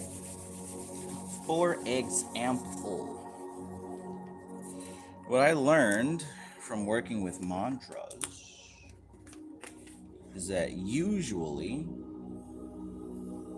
what we're trying to get, what we're working towards, is an essence of some sort, right?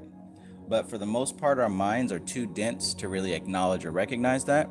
So instead of trying to approach the essence directly, what we actually do is we aim for an expression of that essence. You follow me so far? So let's say, for example, what I really want is to experience love, right? Let's say for the essence that I want to really experience is love. Love.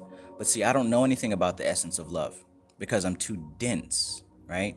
So instead of seeking the essence of love, I look for the expression of love. And my limited five senses has a limited expression of love.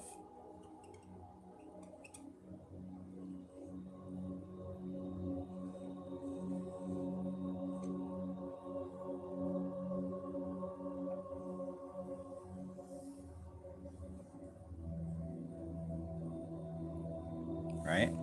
So here's the human machine with the eyes to see, with the ears to hear, with the tongue to taste, with that nose to smell, and with the body to feel, to touch.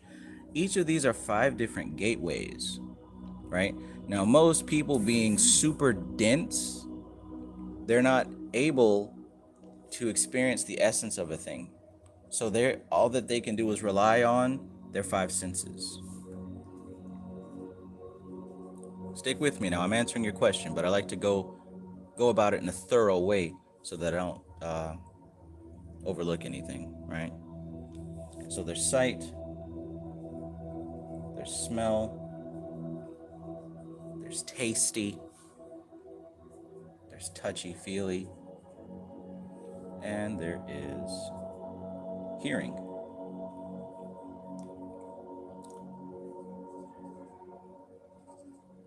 Right? So, as far as how mantras have helped me, well, here's the thing. Mantras have helped me get directly to the essence of a thing. Now, like I said, if the thing that I'm working towards is I want to feel love because I've never felt love before, and see, most people don't know that. Most people just chase the surface level things without getting to the essence of it. Just to skip ahead, the essence of love, it's coming from the fact that let's say I haven't ever felt it before.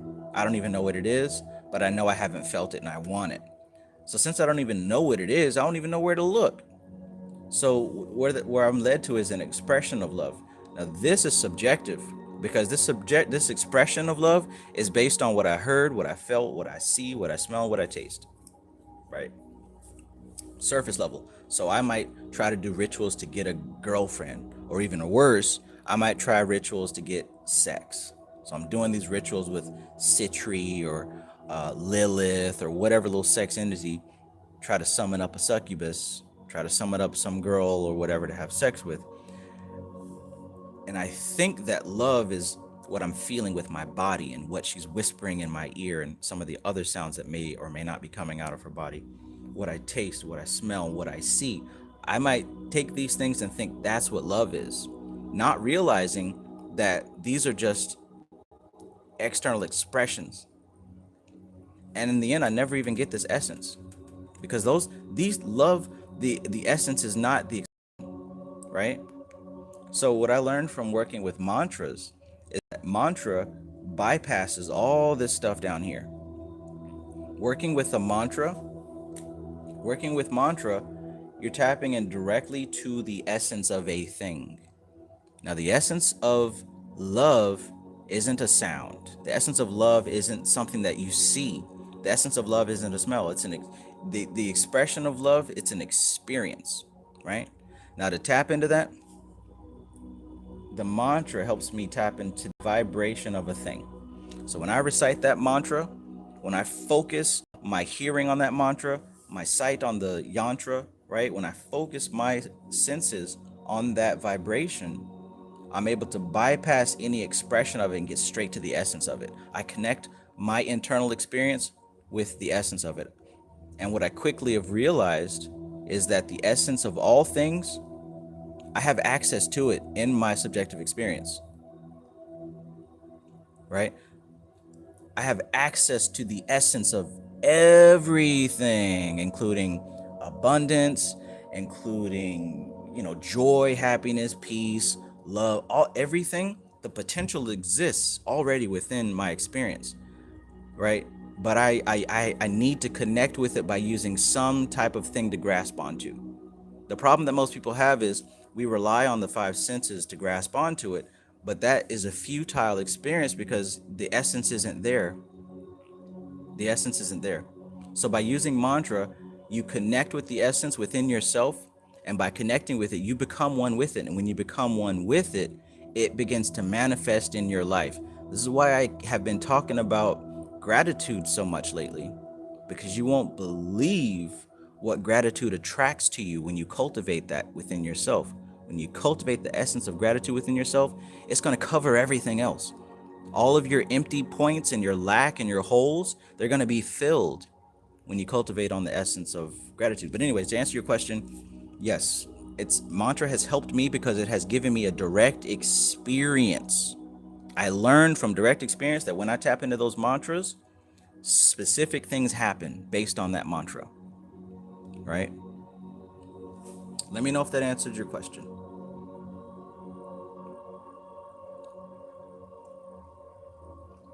Oh, Lord. Caesar says mantras can raise your frequency to manifest a higher possibly outcome present. Right, and that's exactly how it works. You raise your frequency how? By connecting to something that's already pure. You connect to something that is already pure, and in doing so and connecting with it and becoming it, it becomes you. So that's how you'd raise your frequency.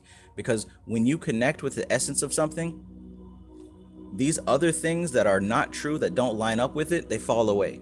They melt away because they just don't line up with it.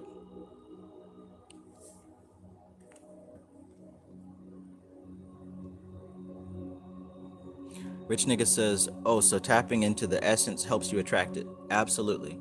Absolutely. Same thing with working with goetic spirits. Same thing with this is just how it all works. This is just how it all works. And again, like I said before, test it out. Try it. Test it out and try it. It doesn't so much matter what the mantra translates to in English.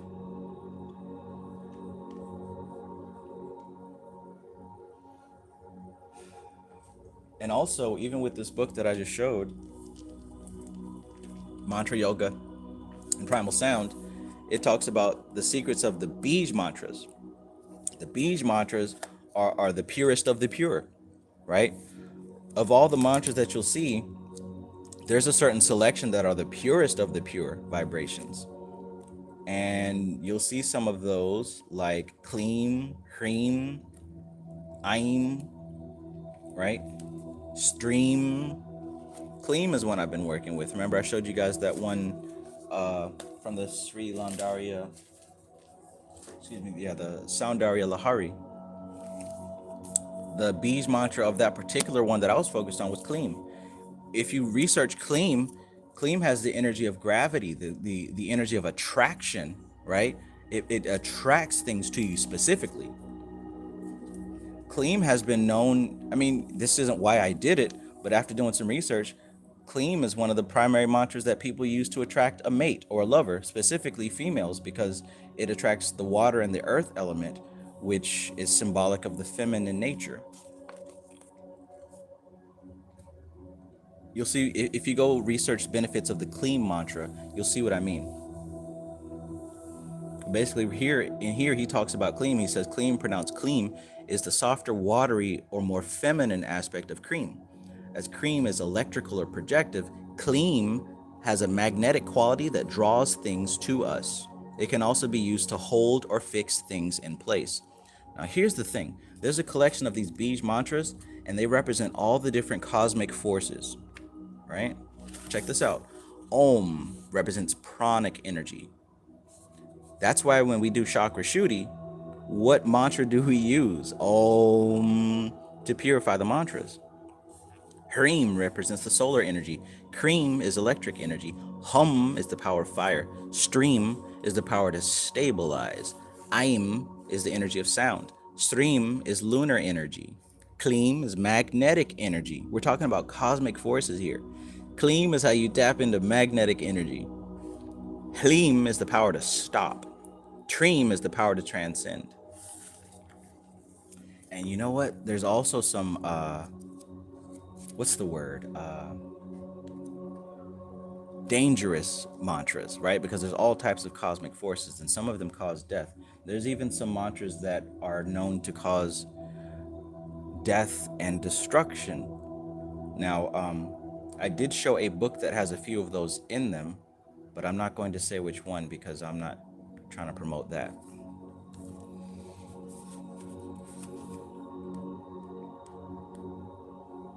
But yeah, when working with these Beej mantras, these particular ones are called Shakti Beej mantras, right? And what we just learned from mantra and yantra, this first chapter, is that Shakti represents the manifest dimension, right?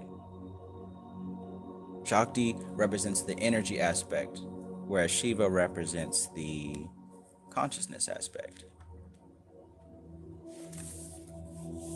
Mantra and Shakti. So yeah, this would be a good one to get if you, like I said, if you're interested in mantra and you want to understand it specifically, this is a good one. And it even goes into some of the different deities and what their specific mantras are. Remember, we just read about Saraswati, Shreem, Aim, Dhim, right? We learned about Lakshmi, Sreem, Hreem, Kleem. We learned about Durga, Om, Hreem, Kreem, Dum, Durgaya, Svaha. Or the one that I use, Om, Dum, Durgaya, Namaha. Om, Dum, Durgaya, Namaha. There's Ganesha, right? Om, Gam, Ganapataye, Namaha. We got Shiva. Om Namah Shivaya, right? And one of the things that I really like about this one also is that it's got the planetary mantras. Let's pull that one up. Of course, the chakras. Yeah, this book has a lot of good information. Mantras to heal the body.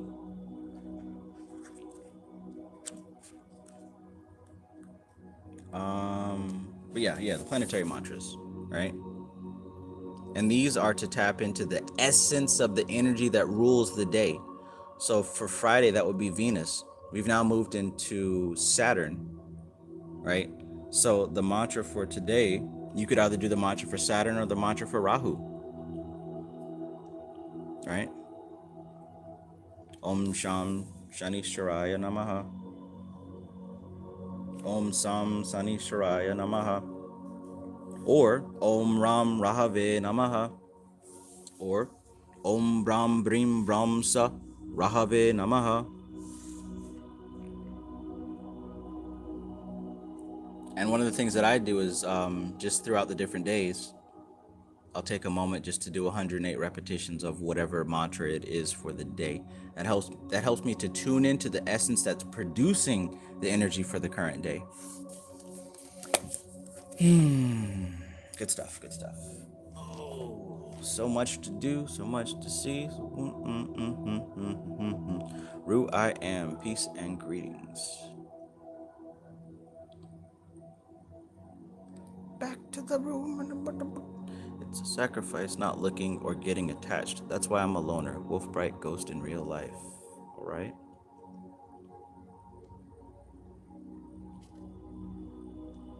Jenny says, I have a sudden smell of perfume in my room right now. I wonder which one.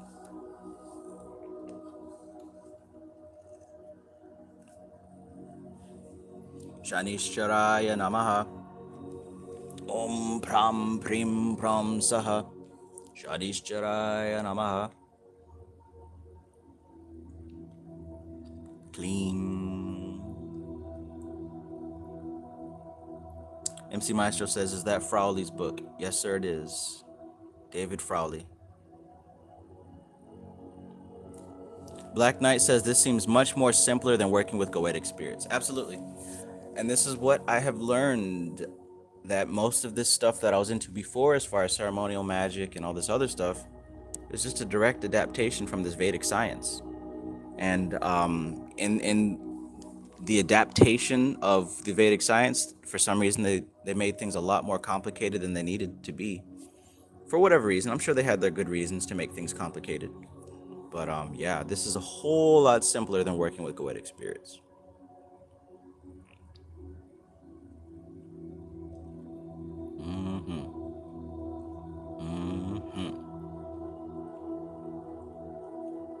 Matthew Watson says, can those healing mantras work on others if done? Yes, they can. Rich Nika says, damn, that kind of powerful. When I focus on my sigil I personally create, I can use a mantra that kind of matches or fits the criteria for the intention that I created. Absolutely. Absolutely. All right, so I'm going to end this video at 3:33 because that's where we're at. All right, this has been a great session. I love these book reads. I love this science. I love having the opportunity to be able to talk about it, to teach it, and to study myself. I love you guys. Thank you for being here. This is TK Trav, aka Travis Magus, here with LVX777. I love you guys, and have a great night.